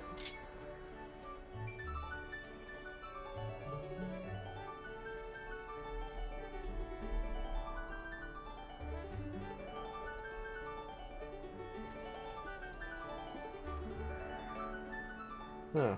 I thought that would work. Oh well. And I return. Welcome back. I need to find Karine now because I reloaded my save, and now we're gonna be nice to Colin. Excellent work. Yes, we'll see the Sonic the Hedgehog route, not the Shadow the Hedgehog route. I just need to fucking figure out where Karine is. I believe she's in the academy during the daytime. Okay. Do you know where in the academy? Well, I could probably find out. It's not that big of a building. I can tell you, but I will allow you to be a little exploring gamer. I could tell you if I want. I know. I definitely know. I could tell you, but I don't want to rob you of the satisfaction of finding out yourself. Phoenix, you can come up here. I have to pick you up. Pardon me while I speak to my cat. Go for it. Come here. Because she does not have front claws, I have to pick her up when she wants uppies. Come here. Yes, I know you're trying to coax me out of my chair. Found her. Unfortunately. Found her. Oh, Pippet. How can I get you to notice me? Oh, no! Puppet Senpai. Ah, Beefsteak. What's the matter? Do you, need something? I wonder if you heard what I was just talking about. Give the letter. Huh? A letter? For me? Could it be from Pippet? It is a letter. Here you go! Oh, thank you. I'll just take that. Social sabotage. Link starts rumors. Whoa. That's some really terrible handwriting. Anyway, never mind that. Let's see what it says. Greetings. My love for you is wider than the horizon and deeper than the clouds. I'd very much like it if you would go out with me. Your brave knight, Colin. Wow, this Colin guy. Isn't he one of Groose's flunkies? This is a love letter from that Colin kid, right? Ooh, boy. So, yeah, I have to say, he really put his heart into it and everything. I don't know. Maybe I should consider going out with Colin. Wow. As if. I wonder what Pippet would think if he knew about this. Ooh. That's rough, buddy. Maybe he would have been better off with the toilet ghost. Perhaps.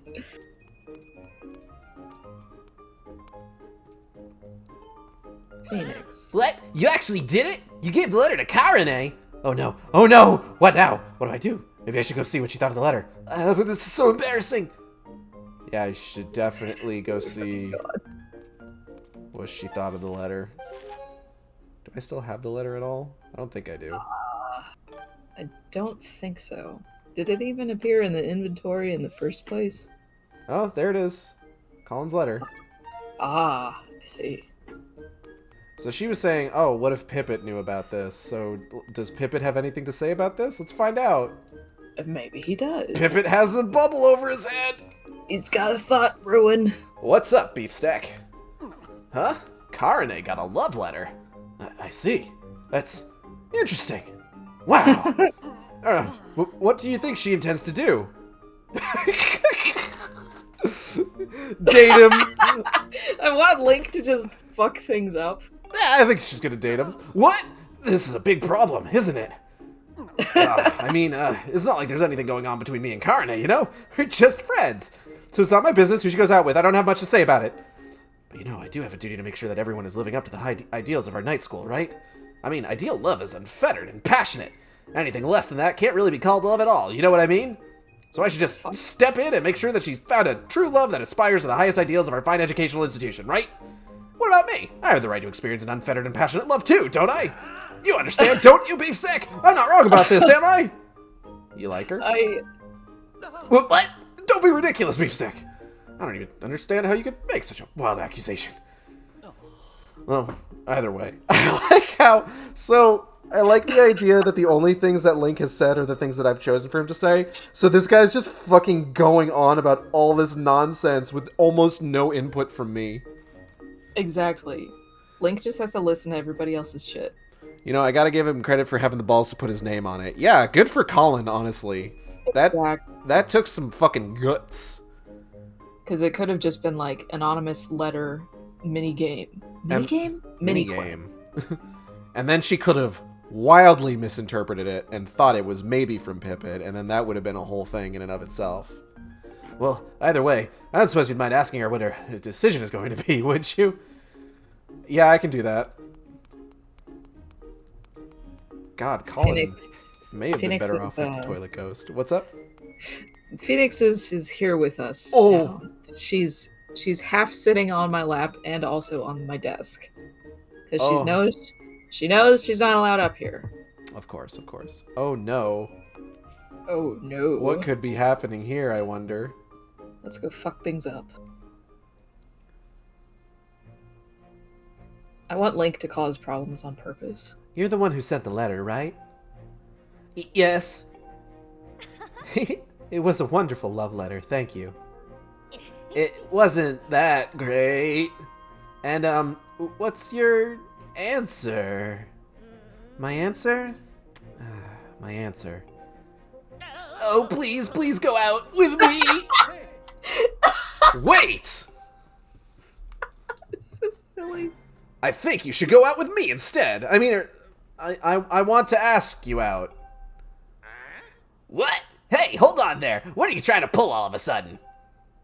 I want to go out with Pippet. Ha! See that, you fool? I knew she would choose me. She's been checking me out for weeks. Wait a second. Wait, really? Honestly, this path seems even meaner than just throwing his letter down the shitter. I think I have to agree. It really kind of does. Either way seems to end with Colin upset.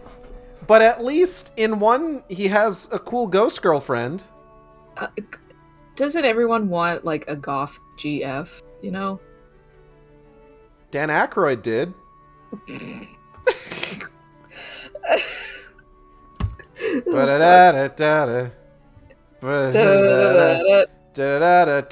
Ghost blowjob. Bustin'. Truly, you choose me. Yes, I'm so happy. Thank you. This can't be happening.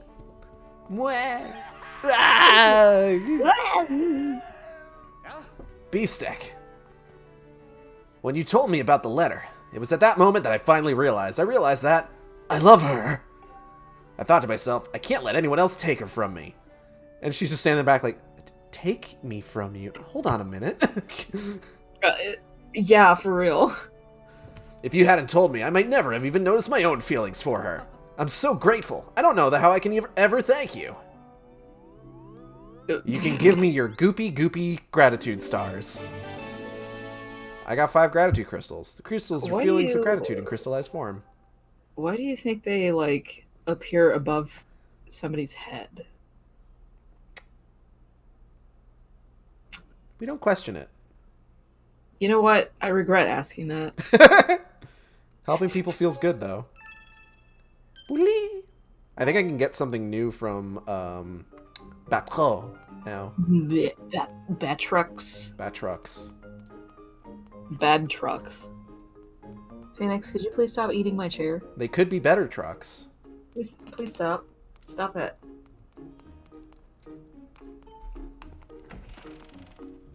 Yes, I know. Colin. No, you want me to take you outside.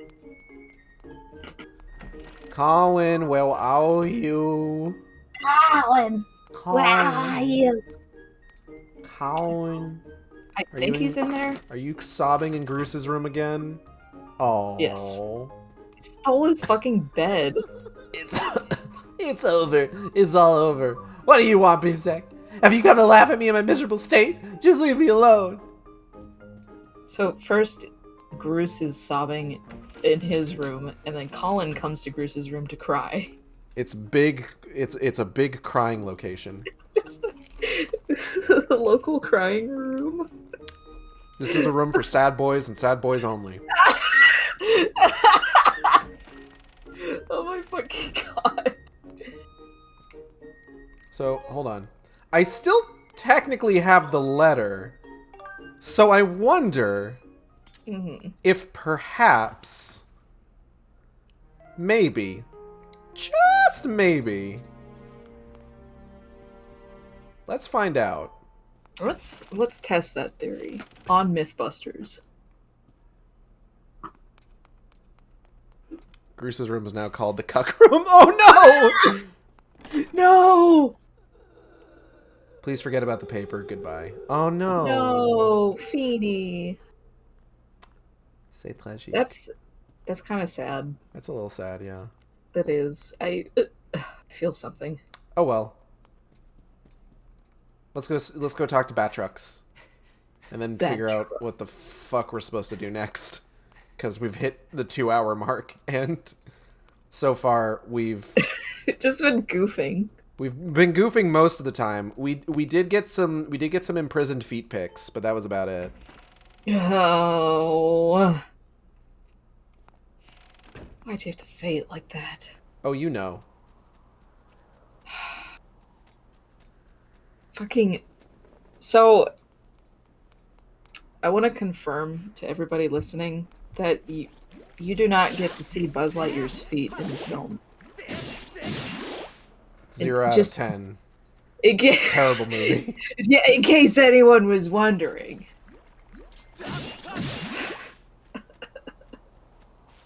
You remember in the lead up to Frozen 2, there was that person who's just like, hey, check out these Elsa feet pics. And they posted an image that just made it look like it wasn't loading in. Mm-hmm. That was a good bit. Oh my god, yeah. Where is the image? I need to see it. Please, it's not loading. This led to I have a group chat with my friends Audrey and JB. Mm-hmm. And that particular post led to us. That post and then a joke made during one of my streams of Castlevania Judgment led to us naming that that group chat Sypha Feet Pics.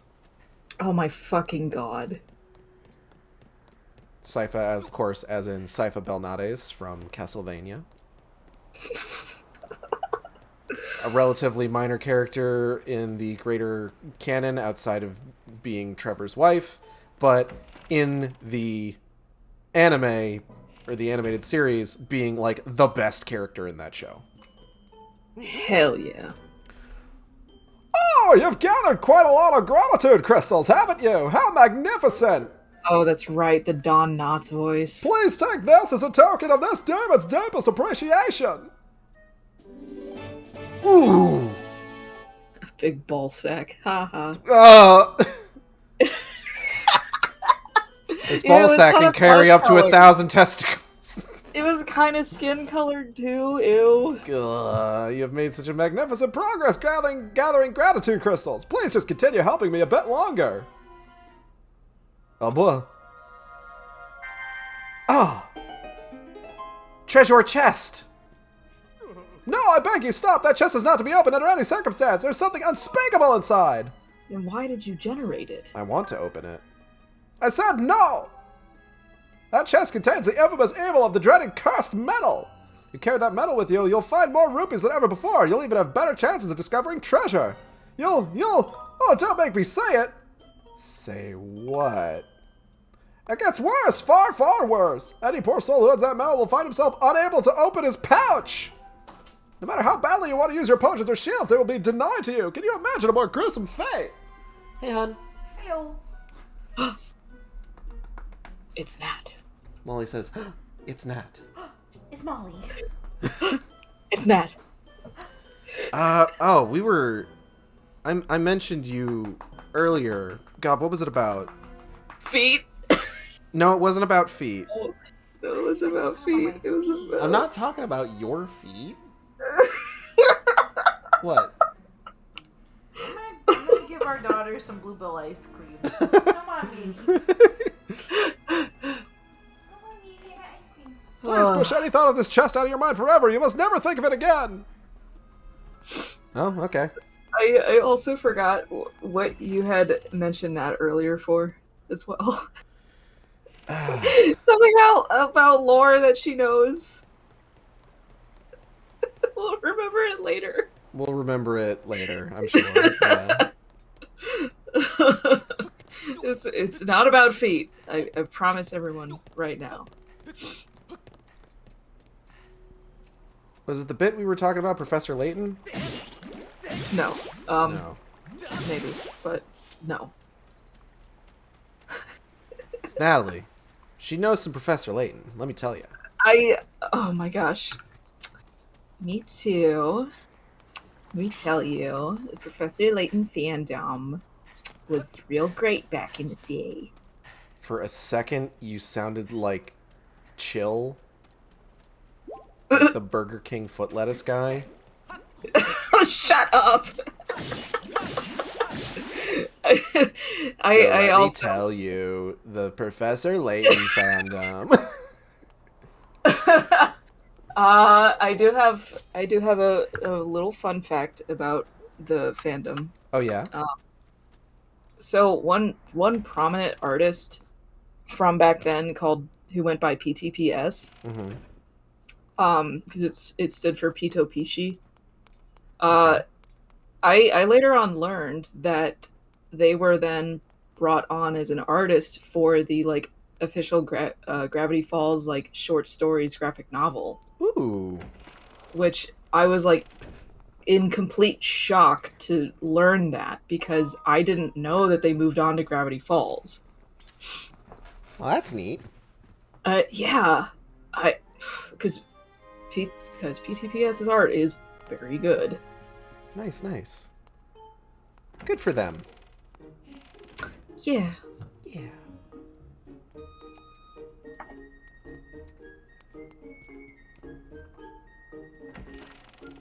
I do feel really bad now about going that route with Colin, but I'm happy for Pippin and Karane. It just kind of has a bad outcome either way. It's this is kind of a mean quest. A little bit. Okay, so Fi, I am ready to figure out what the fuck I'm supposed to be doing. Oh, I know what you're supposed to be doing. I was so enthralled in the mini quest. There is a man that you must speak to, who is he's not standing by that windmill, but he is standing by The other the one. other one. The other one. What was that noise? That was Phoenix! Oh my god. I'm so glad that got picked up by the mic. She is very loud.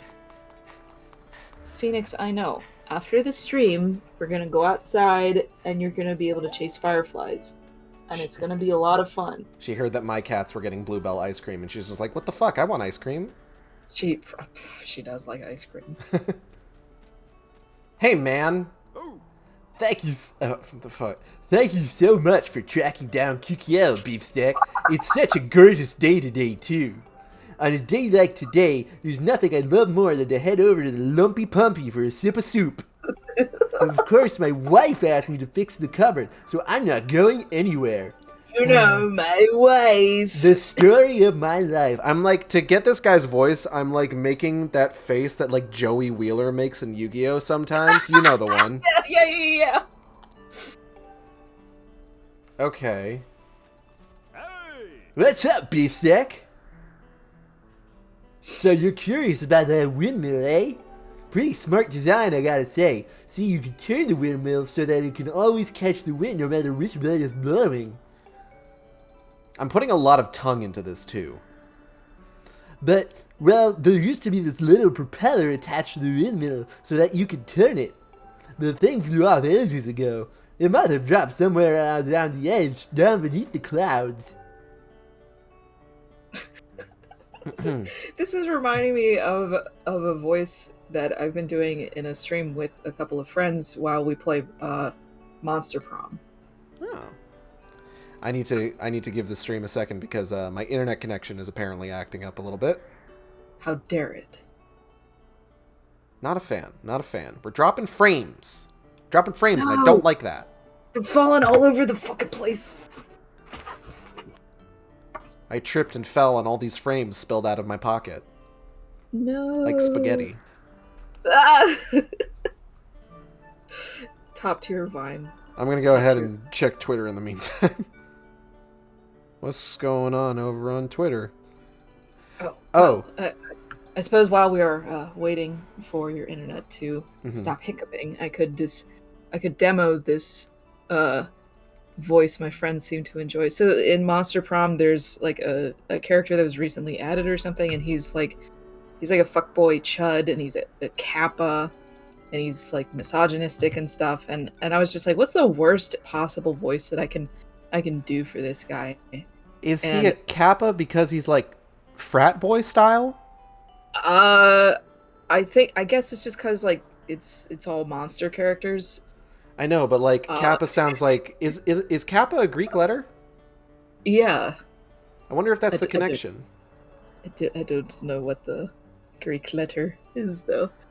Anyways, continue. Sorry. So the voice I came up with was basically to do this kind of shit. Ah. Lots of tongue and lots of air in the cheeks. Uh-huh. I see. Interesting. What a fascinating creature. And he's truly an awful character in the game from what little I've seen. Mm-hmm. Phoenix, would you like to come up here again? So, how's the internet going? It's stabilizing a little bit. While I'm waiting just to make sure that it's good to go, one thing I do want to mention, friends of the stream and very, very good video essayists Transparency recently put out a video... Oh, hold on. Internet is having a rough one. Goodness. Oh my. But they recently put out a video about Star Fox, which is a topic near and dear to my heart because I fucking love Star Fox. Oh, yes. And internet is dropping again. What the hell? I don't know. The weirdest thing about when it goes in and out like this is like it'll drop down to like in the thousands for kbps, and then when it rewrites itself, it'll jump up like to an absurd degree. Like, oh yeah, I'm getting like 10,000 kbps now. Also, my dinner is here. Chicken teriyaki. So we're going to go ahead, pop over to the chat space real quick. I'm going to put some music back on. Just so I can eat a bit here before we continue. But so transparent. What the fuck is up with my internet connection right now? This is weird. Texas be playing around. Mm-hmm. So they put out this video. And it's a very important video to me specifically as a Star Fox fan. Because it pushes the idea that, hey, Star Fox is at its best when they're not just trying to remake Star Fox 64. Which I think is a very important note to make, because the last 2 Star Fox releases have been straight up a remake of Star Fox 64, which was good, don't get me wrong, but it is a remake of Star Fox 64. And then the second one was a reboot of the canon that's just the story of Star Fox 64 again. And it's just like... And it's frustrating because some of my favorite characters in the franchise are ones that are introduced in, like, Adventures, Assault, have a lot of really good moments in Command and everything. And, okay, so within the Star Fox fandom, Command is kind of contentious. A lot of people think, like, oh, it is terrible about, like, characterization of all these characters that are our favorites, blah, blah, blah, blah, blah. But the transparency video puts forth the idea that not only is it a good game, which, honestly, I've been coming around on Command for some time now, and I'm willing to kind of concede that, yeah, it's actually pretty good. But they also put forth the idea that this is kind of the logical, like, growth of the Star Fox series. Because the games, as they've gone on, have gotten more sort of, like, space opera-esque, more melodramatic in, like, their plots and characterizations and stuff like that. And Command, having the relationship between Fox and Crystal being sort of a central theme of that game, is kind of a natural progression of that. And honestly, in retrospect, pretty good, actually. Like, with the way that they frame the conflict of Fox and Crystal and, like, their relationship is actually way better than that sounds on paper, because it's just like, oh, the relationship drama, right? Being, like, a central plot thread. But, like, it's all about kind of, like, Fox thinking, like, I'm pushing you away because I don't want you to get hurt. I need to do all this. I need to be the one that does it. You know, like the main character of a video game would probably be like, because there's all these moments within, like, the Star Fox canon where Fox is just like, I'm gonna go it alone from here. I'm gonna do this all by myself. I'm gonna be the big hero. It's just like, yeah, it makes sense that he would do this, just kind of like as the games have, like, sort of established him. And then, of course, Crystal having, like, a lot of sort of, like, agency and, like, characterization within the plot, where it's just like there are parts of that game where, like, Fox just, like, apologized to her and asked her to forgive him, and she's just like, what? No, I will not. I'm kind of shocked that you think I would, actually. And she's just like, actually, fuck you. And it's just neat. Also, the video goes at makes a lot of talk about how cool Panther Caroso is, and I really like that as a big Panther Caroso simp. Panther does seem like he's kind of, you know, a little bit sexy or something. That's from the outside looking in. That's kind of his whole thing. But he's also just kind of like a really nice guy. Like, there's, like, they point out that, like, hey, there's a scene in Star Fox Assault where, like, he flirts with Crystal, she rebuffs him, and he's just like, ow, okay, well, you know what, fair. And then she's dating him in Command, and... What? Yeah, because she and Fox break up between Assault and Command, and in that time, she goes to Starwolf, and she starts dating Panther. Oh my god. Yeah. Star Fox cuck Assault. I had canon that Panther is a much better lover. I mean, you just take one look at the guy and, like, you know that sort of thing, you know? I'm desperately trying to find more images. Panther Caroso. It's like I could find more images on such places as For Affinity or E621, but I am checking the DuckDuckGos. All of this dude's, like, key art and renders has him wielding a rose. A red rose. He has a fucking rapier. Hell yeah. Of course this dude is like, sexual panther. This guy fucks. This guy fucks. You know who else in the Nintendo property family sports a rose? Who's that? Waluigi. That's true. Waluigi fucks.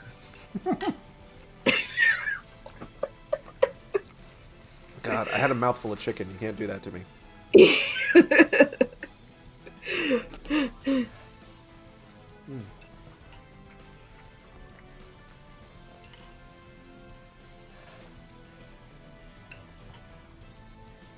But yeah, Panther's great. Panther is one of my favorite characters of, like, the newer Star Fox stuff. I respect your feelings and opinions on Command, but it confirms Slippy fucks, and I can't/won't forgive it for that. Oh my god. Waluigi version of WAP, but it's called WAP. But yeah, that's true. Slippy has a girlfriend in Command, and in one of the endings, they have, like, a bajillion kids. I think I clicked on one of the here's all the endings image compilations, and I did see that, and I was like, well, one of them also depicts Fox and Crystal have a child. Yeah, Marcus McCloud. Mark McCloud. Uh-huh.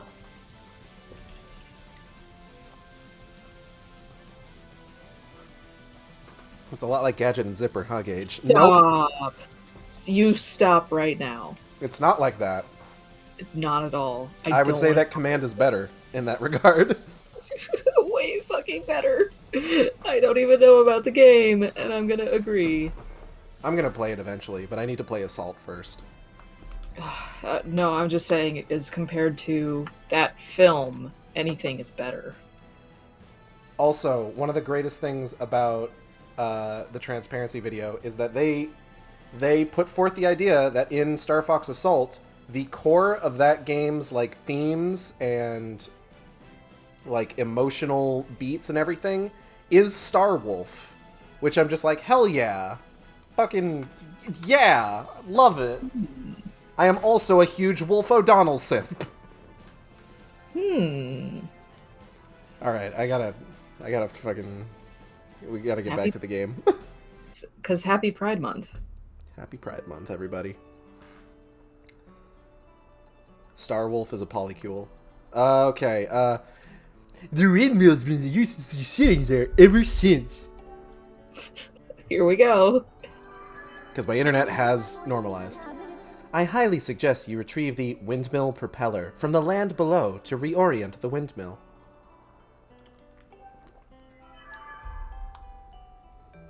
You want to know if I can fix the windmill if you brought back the propeller? Well, if I had the propeller, I would probably rig something together to get it back on there, sure.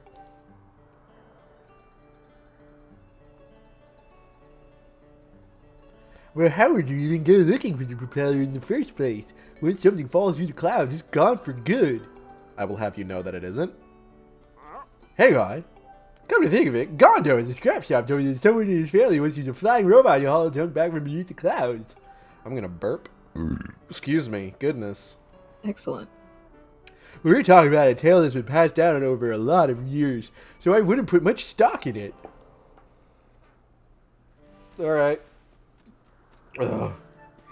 Now I can go get that robot. What if we got a Star Fox game that is before 64? Like, you play as James McCloud and play out that whole scenario. That'd be neat. I'd be down for that. But, like, the main thing is that I want, like, okay, I don't even need something that's, like, a canonical sequel to Command or anything. I just need something that, like, takes place at a point in time that both Crystal and Panther would be present. I can't do Star Fox 64 again.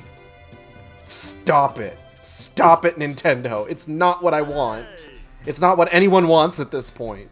Nobody wants this, but we're making it anyway. The era of GameCube, the fucking age of GameCube era Star Fox superiority has begun, has commenced.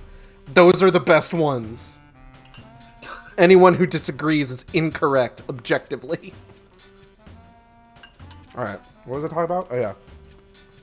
Hey kid, what's up? You look like you need to get something off your chest. I think I know what it is. You got a favor to ask me, right? Yeah. Huh? It's about this old robot my grandpa used to tinker around with? You probably just came here to make fun of the crazy junk guy for believing his grandpa's stupid stories, right? Not at all. I've actually seen several robots just like that. Well, get in line. I've heard it before. Wait, that's not why you're here? You say you need to pick up something from below the clouds with this robot? Do you know what that means? That means you believe my grandpa's stories too, don't you? Oh, he's gonna cry. Well, I'm happy to hear that someone else believes me, but I don't think I can help you. See, my grandpa's old robot, it's what's it called again? Oh, hey, that's right. I remember. His name is Scrapper. He may not be much to look at these days, but he was an amazing robot once. When you called him, he would go anywhere and haul anything. Sadly, as you can see now, he's just another busted little hunk of junk. But old Gramps did tell me this. You can get him working again with the extract from an ancient flower. It's like oil to this guy. I've never even heard of it, much less seen any such thing. Take mine! What? You have one? Are you kidding me? That's amazing! So this is an ancient flower. I can feel some slick oily stuff coming out of its stem. Great, with this we can fix Scrapper! Wait right here, I'll have him up and running in no time. Nasty.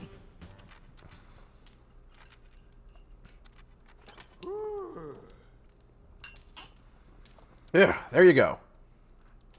Oh shit, there he is. There he fucking is. There he goes. Look at him actually, schmoovin'. this is the one character I dislike in this game. Oh no. I just don't enjoy characters like this. Thank you, Blizzard. I've got a full tank of energy and I'm ready to carry anything. Zzz. Huh? Who is this green-clad individual of small stature? Whoa, it talked! Can you believe that? I guess I really did fix him. Who's this short stack? And his first words are like, wow, you're short. You're tiny. Insignificant. This kid gave me the materials I needed to fix you. Go on, say thank you. Are you sure it was him, Groose? Well then, I extend my reluctant thanks to you in a gesture of obligatory gratitude. Chonk! Hey now, watch it. That's no way to talk to somebody who just saved your life. Anyway, this kid wants you to haul some stuff around and you're going to help him. This individual may have restored my operations, but I am not inclined to offer assistance, Zert. Serving children is very low on my task priority, Zert. Master Beefsteak. Materials from the windmill have yielded a signal that you may search for with your dowsing ability. Use it to locate the fallen propeller. Oh god, he's gonna fall in love with Fi, isn't he? However, it will not be possible to carry the item in your pouch and return to the sky. Who are you, Zerp Whoosh? Your name is Fi. Should I call you Mistress Fi? Step on me! Are you looking for something, Mistress Fi? I understand, Vert. At your request, I will carry anything, regardless of weight or destination. Whizzed? Your tits look heavy. Do you mind if I carry them? Oh, God. Master, we now have the means to bring the propeller back to Skyloft. You may immediately begin your search for the windmill propeller. Master Shortpants, I offer assistance. I can now detect Mistress Fi's thought waves, Vert. Should you need me, ask Mistress Fi to call me, and I will arrive with haste. Bazat? What was he calling Shortpants? So how do you plan to recover all the stuff that fell beneath the clouds? You know, you could always ask the fortune teller over there. I know he's kind of goofy looking, but when it comes to finding things, he's always right on the money. I would rather not. I recall during last stream you were running around Lanayru and doing things. I was looking for the Fun Island wheel, yeah.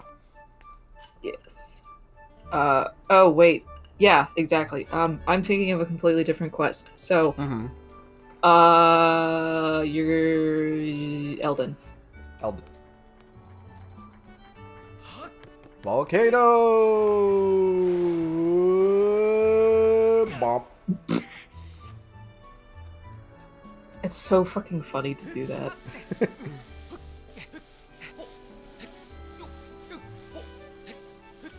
This is a lot higher than I thought. Okay, there we go. I think though, that one windmill can be like moved into position when need be. I don't think you need to do anything. I think I already did the other one. Probably. I think I did that last stream, actually. Perhaps. Fucking Mistress Fi, Jesus Christ. Mistress, please step on me. I'm just getting fucking Persona 5 flashbacks now. Gah. Because I've been watching Persona 5 over on Team Catpool's stream. And it's been a pretty fun time. I've been enjoying myself. But like I am getting like no, this is Lanayru. Shit, I'm in the wrong goddamn place. Oh, it's cause I psychically misled you. No, I just forgot that this wasn't the yellow light wasn't the color for the volcano.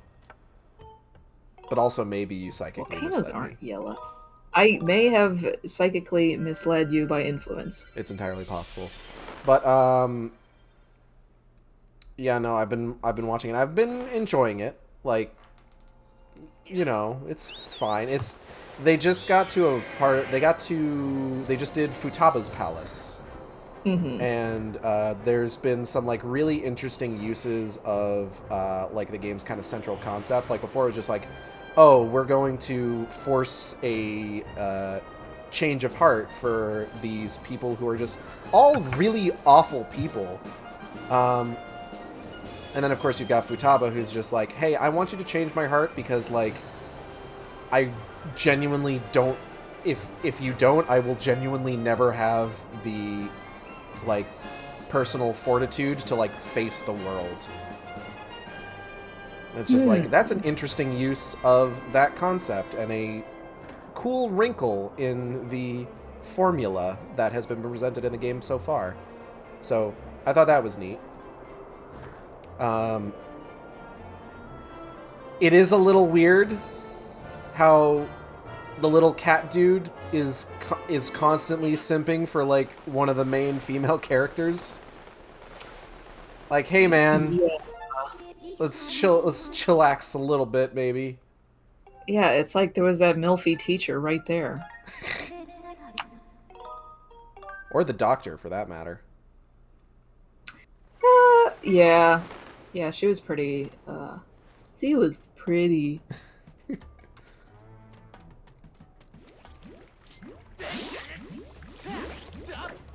Mona's tame compared to Teddy. I wouldn't know. I have never played Persona 4, and I think that's correct. The only Persona game I really kind of intend to play is probably 3 when it comes out on Xbox. I am not detecting shit in this area. Higher up. Oh. Okay, that makes sense. All right. Isn't that... Yeah, this way is like a shortcut up there. I think so. This point. I believe so. Ah! Get the fuck... Hot goop. Gloopy. Hot Chef Boyardee.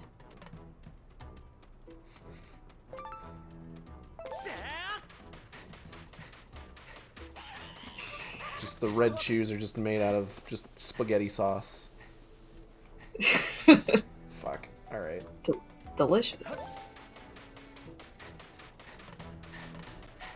Oh, I think I do have Chef Boyardee. Now, oh, I know what I'm having for dinner tonight.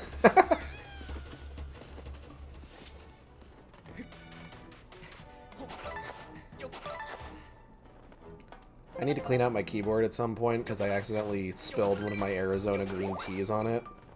No. And now the spacebar is sticky, and I don't like it! It's sticky. Hate it. Oh, wait, shit. Wait, no. Oh! Yeah, Okay.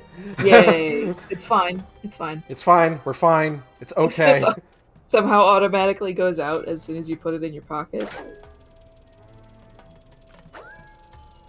Man, I'm looking at some, like, smut furry art right now. Oh, nice. On my phone, but What of? like, I can't help but notice the individual has drawn, like, the pussy way off to the side. What? So this character has, like, a very slanted pussy going on right What? now. I can't. I don't know, it just looks wrong in my brain, and the art is really good and all, but, like, I can't. It's slanted pussy. This was not a conversation I was expecting to have on stream, but okay.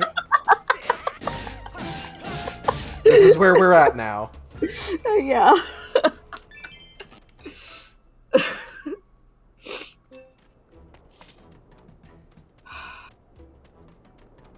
just you know, it's, you never heard of side pussy? Unfortunately, Venom, I have not. Let me see that Sidussy? You see this seducing? Slissy? Oh, that does not sound good. Slussy. It super doesn't. You're correct. Oh god. Oh fuck! Big goop, spaghetti sauce! Uh-oh, SpaghettiOs. Okay.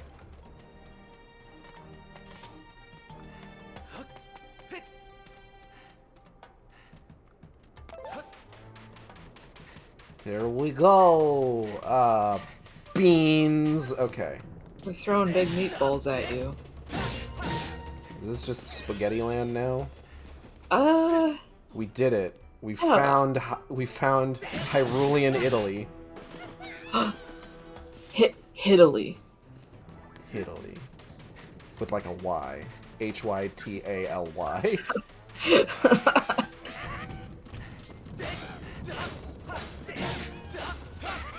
Oh, there goes that guy. Oh, there goes that guy too. Goodbye. Bye, I guess. Keep rolling, Oh. rolling. And then they exploded. And then they fucking died. Ah!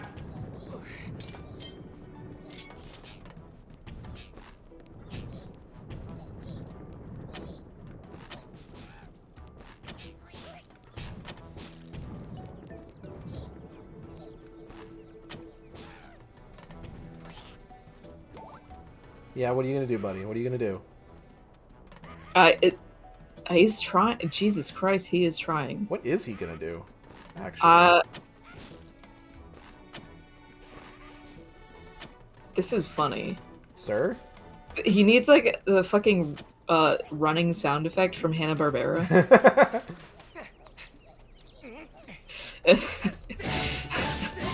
Jesus. Alright. Okay, I need to... Alright. Now, use your super sleuthing skills. Find where the quest item has gone off to. Hold on.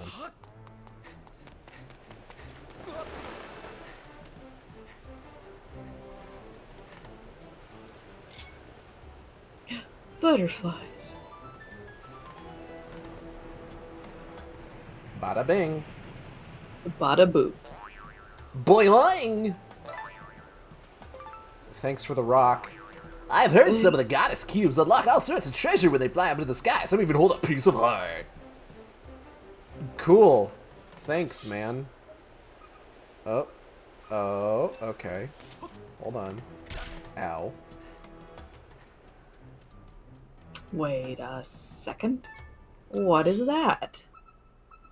Oh! The thing!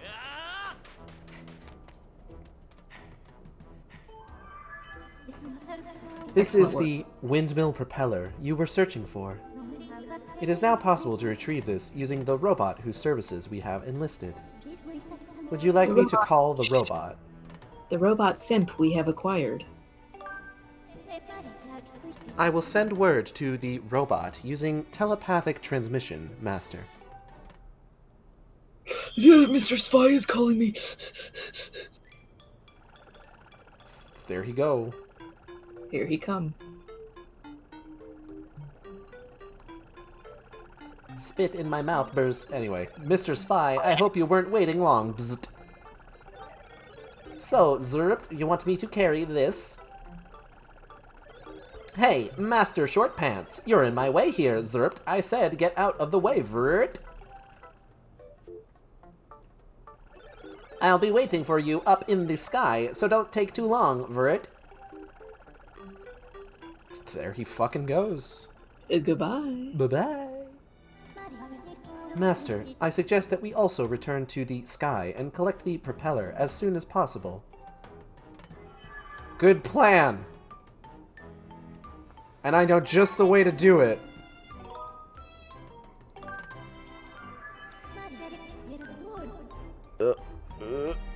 There we go. Yeah.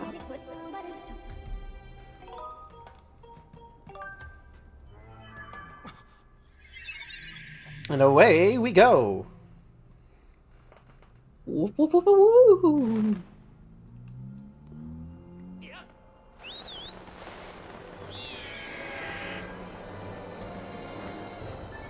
Oh, hey, there he is. Just hanging out. Followed. Oh It god. followed. Oh god, he's following me. Oh fuck, oh Christ. Okay, I think we lost him.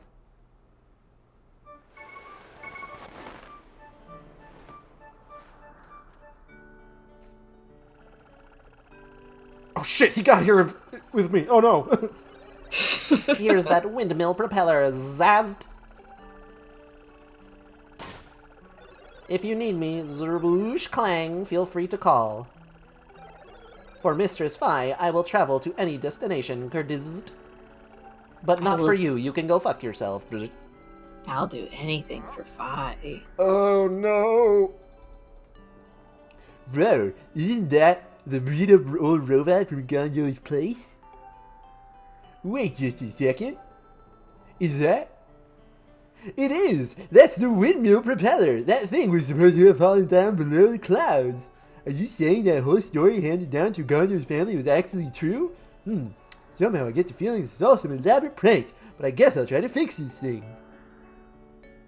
This goes in here, and I just cranked out a few clicks.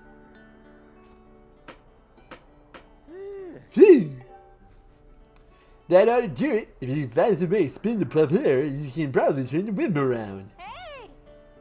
Honey! Honey!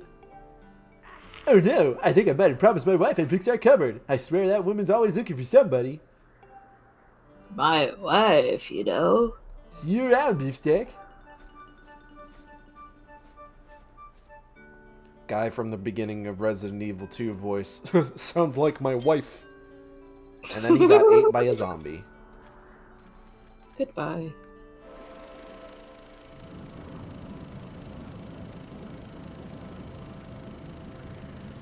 Well, while returning this, so, as people may be aware, since I've been talking about it, I am going to be a part of the VTuber SummerSlam starting tomorrow.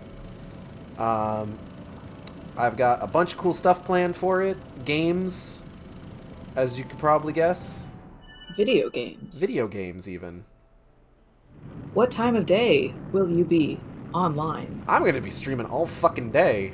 All gonna be freaking day. I'm going to be starting at like 10:30 a.m. I'm going to have a couple breaks throughout the day for lunch and dinner. But like I'm planning to stream a good chunk of those days. Wake and game, baby! Rise and grind, gamers, let's get this bread.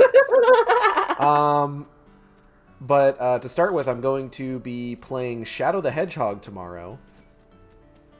And I posted on Twitter, I think I was talking about it on stream a couple times when I was trying to kind of like work through the ideas in my mind. But basically, we're going to be doing one pure hero run.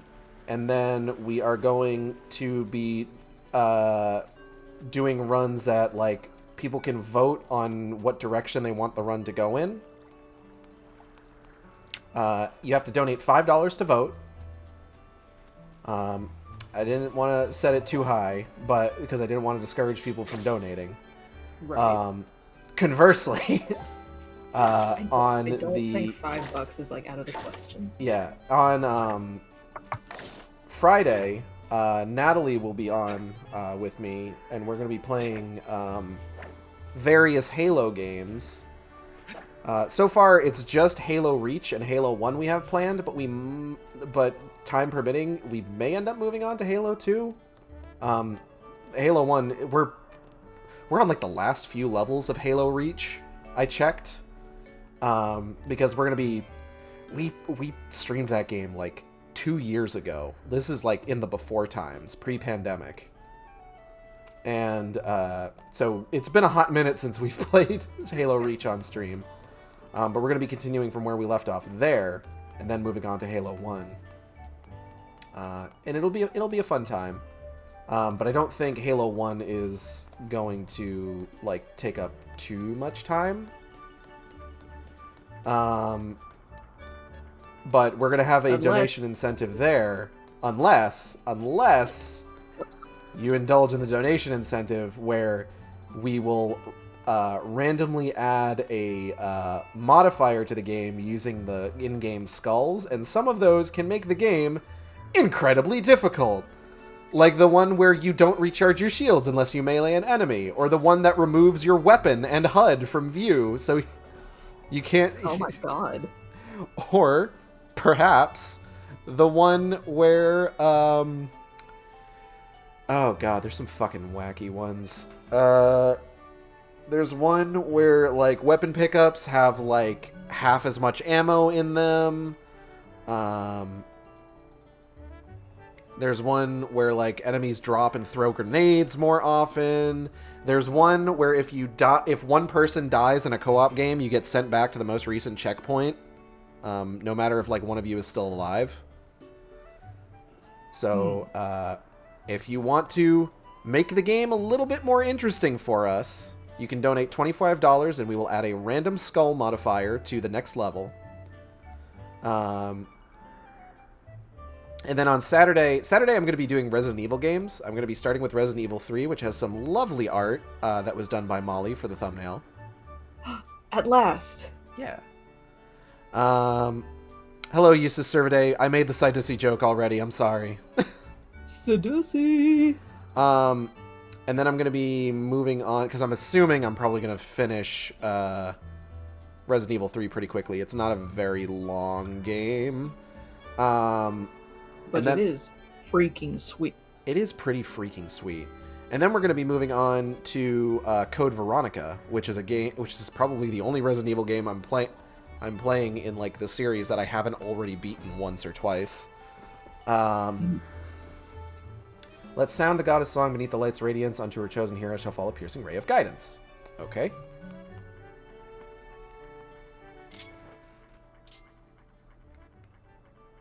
All right. Get your harp playing skills out. Oh god, I'm so bad at playing the harp.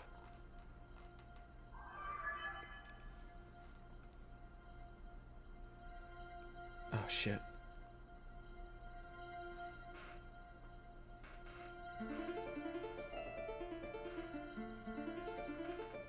You can do it. Just don't look at Fi's face while she sings.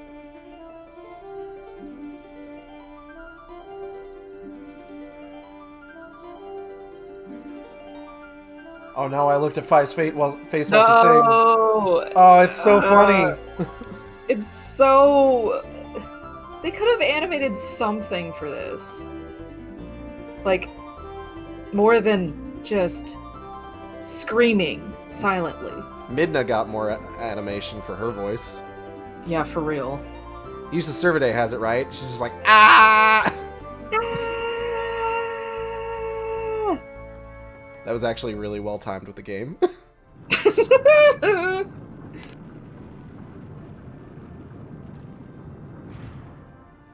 But yeah, I have no idea what I'm going to play on Sunday yet, though. I have not made a decision on that.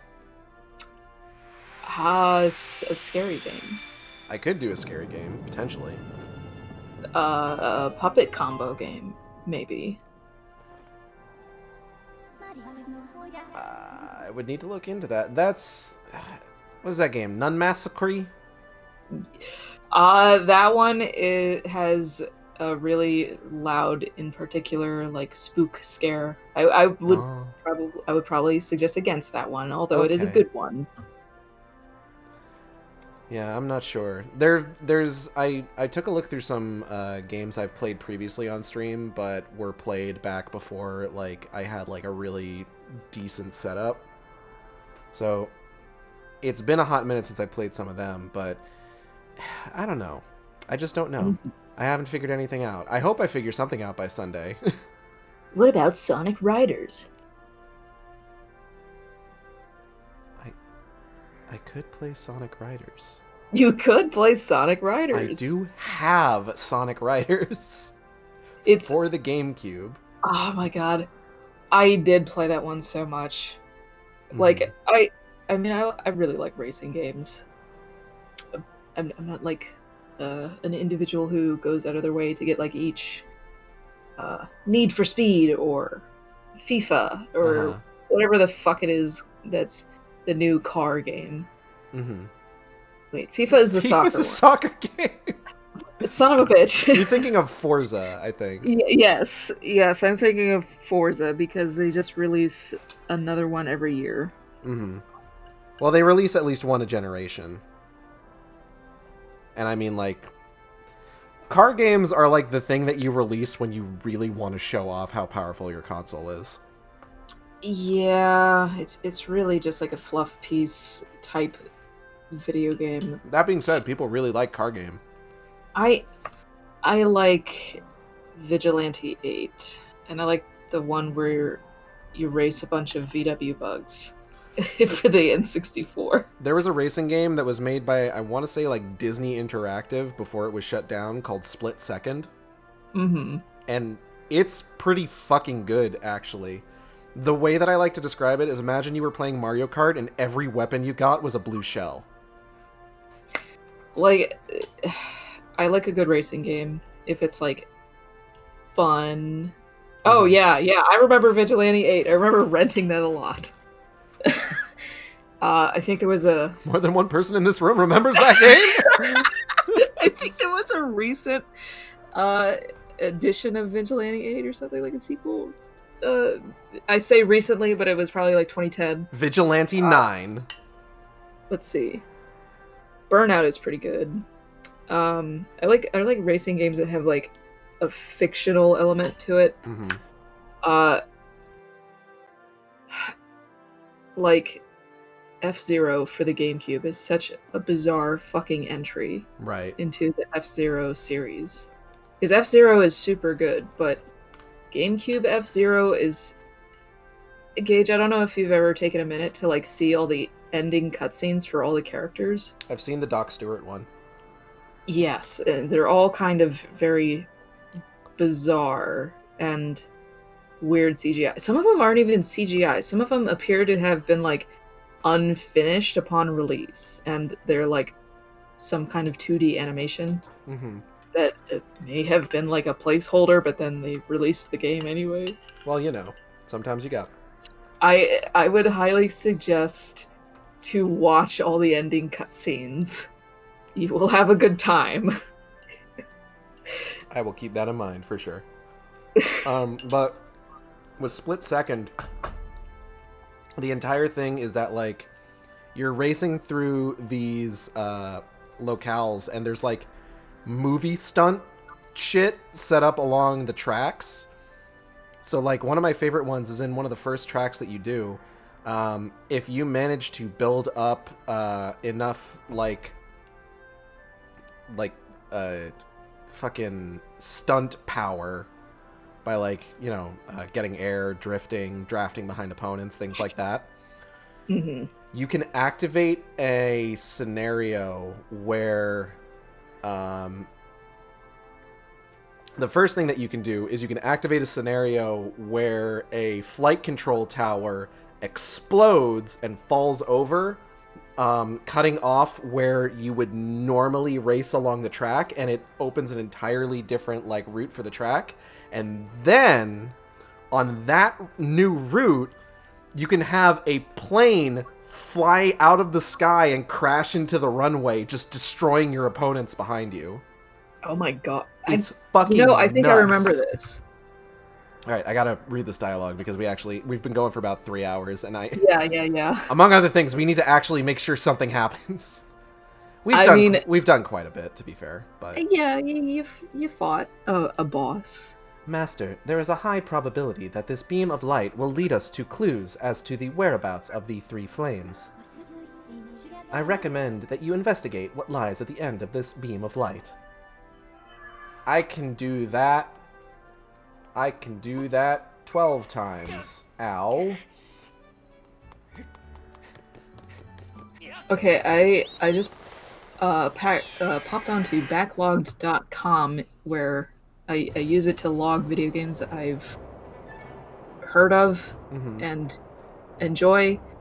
They have a popular this month section when you open it, and the first one you would think is like Elden Ring or Neon White, since it just came out. I heard that But no. Tattletale is in Neon White. But no, the popular this month is Metal Gear Rising. Well, that's fair. I don't understand. It's Metal Gear Rising. What's there to understand? Why are people playing this? Because it's a good fucking game. But it's popular this month in particular. I'm curious. Listen, I need you to understand. There will be blood shed. I don't remember the rest of that song's lyrics from there. Memories broken, the truth goes unspoken. I've even forgotten my name. I don't know the season or what is the reason. I'm standing here holding my blade. Sorry. I was about to let you just do that whole song. I was possessed by the spirit of butt rock. Possessed by the spirit of music. Oof. But rock is music.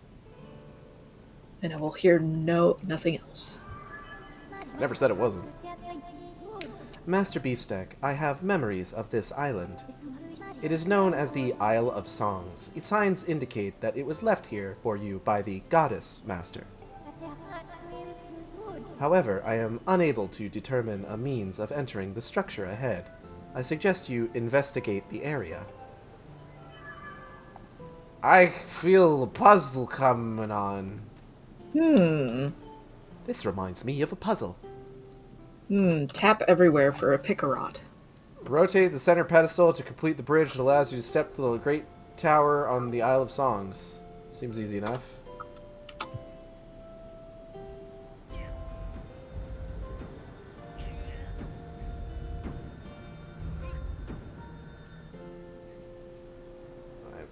Yeah.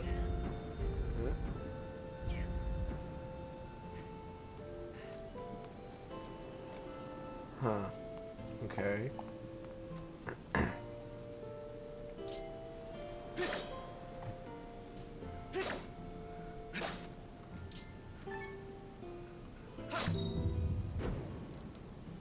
Huh. Okay, hold on. This one confuses me a lot. I'm sure it's probably easier than it seems, but things like this just always fucking mix me up.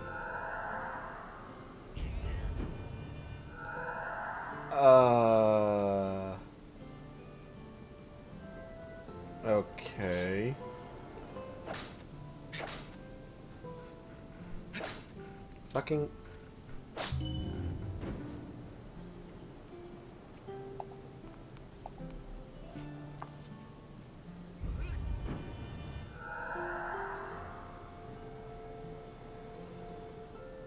Alright, hold on.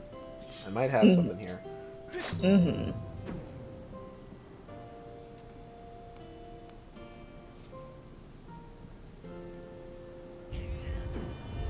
Maybe I don't? It's unclear. Yeah, you just gotta try.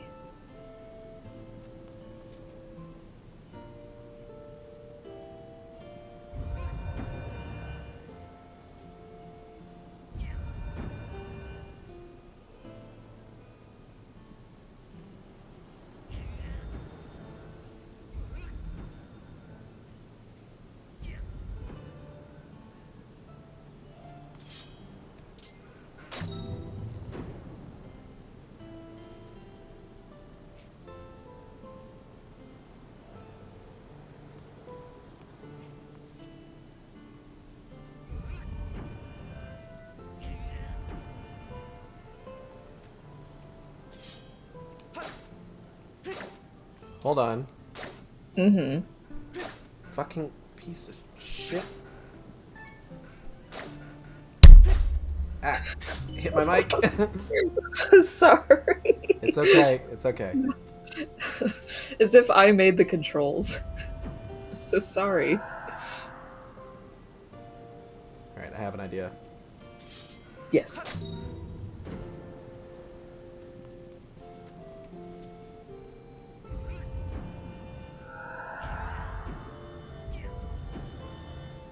Actually, this might not work.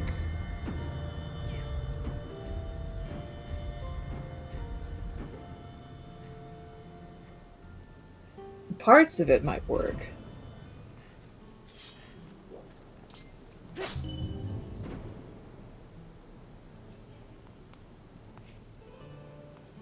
Hold on.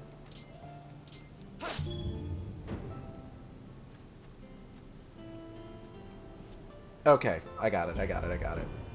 Oh, right. Oh, I'm doing well. I got all my consoles in order thanks to a TV I got for my aunt's mom. Nice. Good to hear. And hello, Shiny Trainer. Hello. Alright. Actually, I could probably just... Yeah, there we go.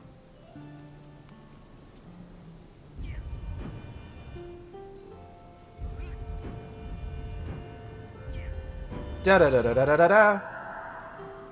A bridge. Consoles are a Nintendo Switch Wii and a PS3. Nice. Hell yeah. Retro classics. Retro swag. Okay. Yeah, let's go ahead and do this before we finish up. Sure. This seems like it's gonna be like nothing, so... Top off the stream.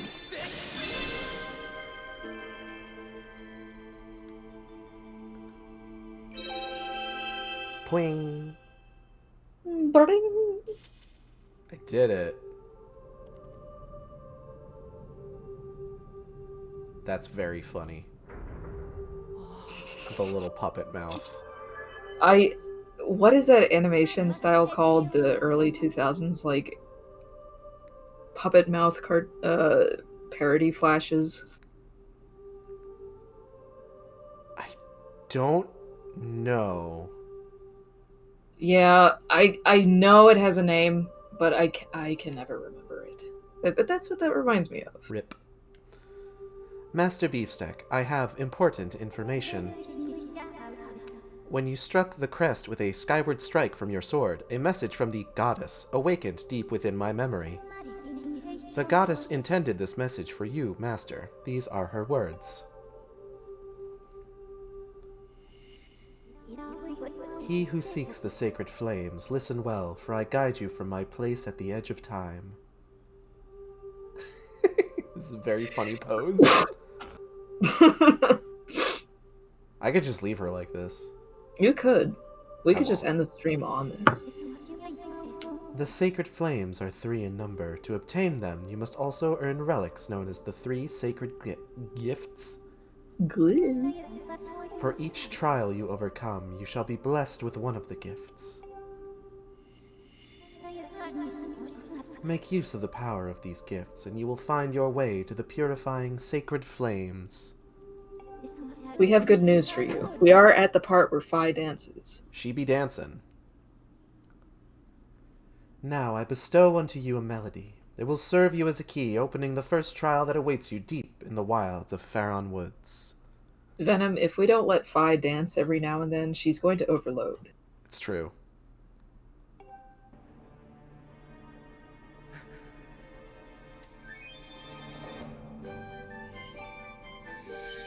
Oh.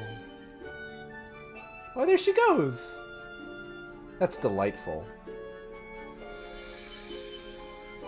I know, I absolutely do love the music in this game. And I don't know, just how they celebrate the music and how they use it. Like these little cutscenes are really nice. Mm-hmm.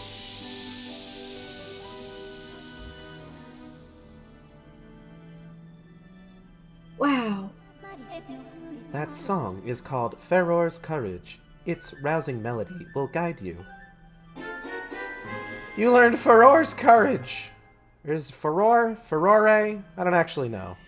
I don't know how Feror. you're supposed to say it either. I've always said Ferore. Feror. Ferrore. Ferror. Anyway. Master, you must overcome the trials set before you and obtain the 3 gifts to reach the sacred flames. I have committed Feror's Courage to memory. Now you can use your dowsing ability to search for the gate leading to the first trial you must face. I suggest you set out for Faron Woods as soon as you are ready. Whee!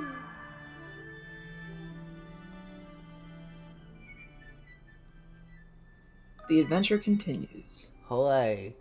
That's going to be it for us today. I want to thank everybody for coming by the stream. I hope you all had a good time. I know I did. I would like to thank Molly for joining me once again. Ba-da-ba-ba-da-ba. Wow. I would like to thank Gage for holding off on advancing the plot until I could get to streaming with power in my house. I Good was happy to hold off specifically for you. You did it all for the Groose. It's not my fault that I'm out here getting loose. Gotta blame it on the Groose. Oh my god. I wanted to use that for, like, the stream announcement, but then I remembered I also wanted to do the Goose Game bit. Teamwork makes the dream work. More like teamwork makes the stream work. Oh! I'm high-fiving. High-fiving. High five. Slap. What was I saying? Oh, yeah. Art for the stream, for the thumbnail, was done by my friends Tish and JCat. Tish, you can find on Twitter at PatchworkCalico. That's PatchworkCalico. Blah, blah, blah. JCat, you can find on Twitter at DandyMathwin. That's DandyMathuin. Both of them do fantastic work. Highly recommend checking both of their stuff out. This lovely shark boy you see before you with the various animations, the mouth, the subtle hip sway, was done by my good friends Audrey and B of Team Catful. Team Catpull. Yeah. You can find on Twitter, Twitch, and YouTube at Team Catpull. That's TEAMCATPLE. Don't email them. Maybe? Question mark? No emails? Maybe? No emails. Don't know yet. Ask them first. Molly, where can people find you? Y'all can find me on the Twitter at Skullduggo. That is SKULDUGGO. If you happen to be a fan of Twitter and have a Twitter account, and would like to see me talking about how much I hate the noise my neighbors make. I'm going to be honest, I don't think anybody who has a Twitter account is a fan of Twitter. Like, I don't, those are mutually exclusive. The only way you could be a fan of Twitter is if you're not on Twitter, so you don't know how bad it gets. Exactly.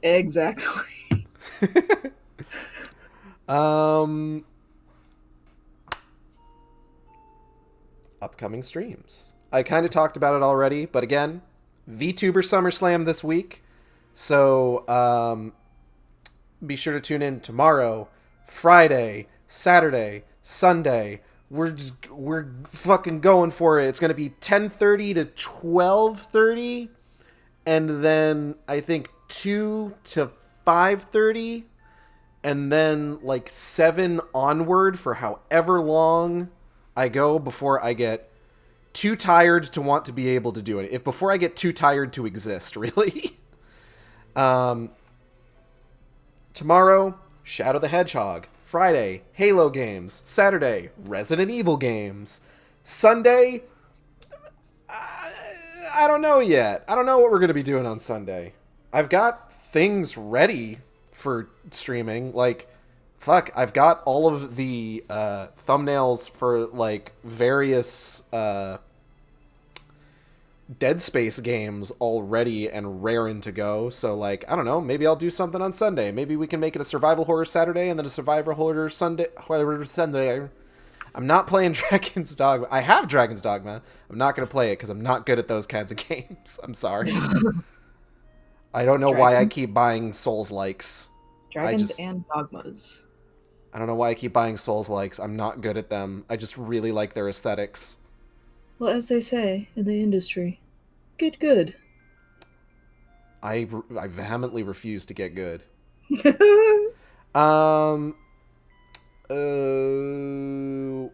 Anything else I need to talk about? I will be back next Wednesday with more Skyward Sword. Yeah. Will Molly be here? Who knows? Maybe. We got past the Groose part. There will be a bit more Groose in the future, so I may make another appearance. Perhaps. I appear where there is Groose. Wherever there's Groose in this world, Molly will be there. But yeah. So stay tuned for all of that. I hope you will join. I hope you will donate to the charity. It's a great cause. Being in a hospital is not a fun thing for a kid to be doing, and you can help make those stays a little bit better for them with Gamers Outreach. So I hope you'll tune in. I hope you'll donate. I'm going to be making sure that all of the donation stuff is set up for tomorrow. I need to figure out how a fucking stream bot works now. Oh boy. But yeah, that's going to be the plan for the weekend, and then next week we will return to your regularly scheduled Shark streams, which includes God of War 3, Castlevania Lords of Shadow 2, probably. We're going to be starting that, and then more book club. And eventually I need to figure out the logistics of doing the book club for Archie Sonic, because I do want to do that. Comic book club. Comic books. I can't do what I normally do with book club, because it's like it's kind of a miracle I get away with book club as it is. I don't think anyone would take particularly well to me just showing whole comic panels on stream and just running through them. So I would need to figure out a different sort of logistics for that. But when that happens, that'll happen, and it's gonna be a while before that happens. But anyway, we're gonna go ahead and get out of here, and I'll see you next time on the Shark Stream. Same Shark time, same Shark channel. Take care, everybody. Bye-bye.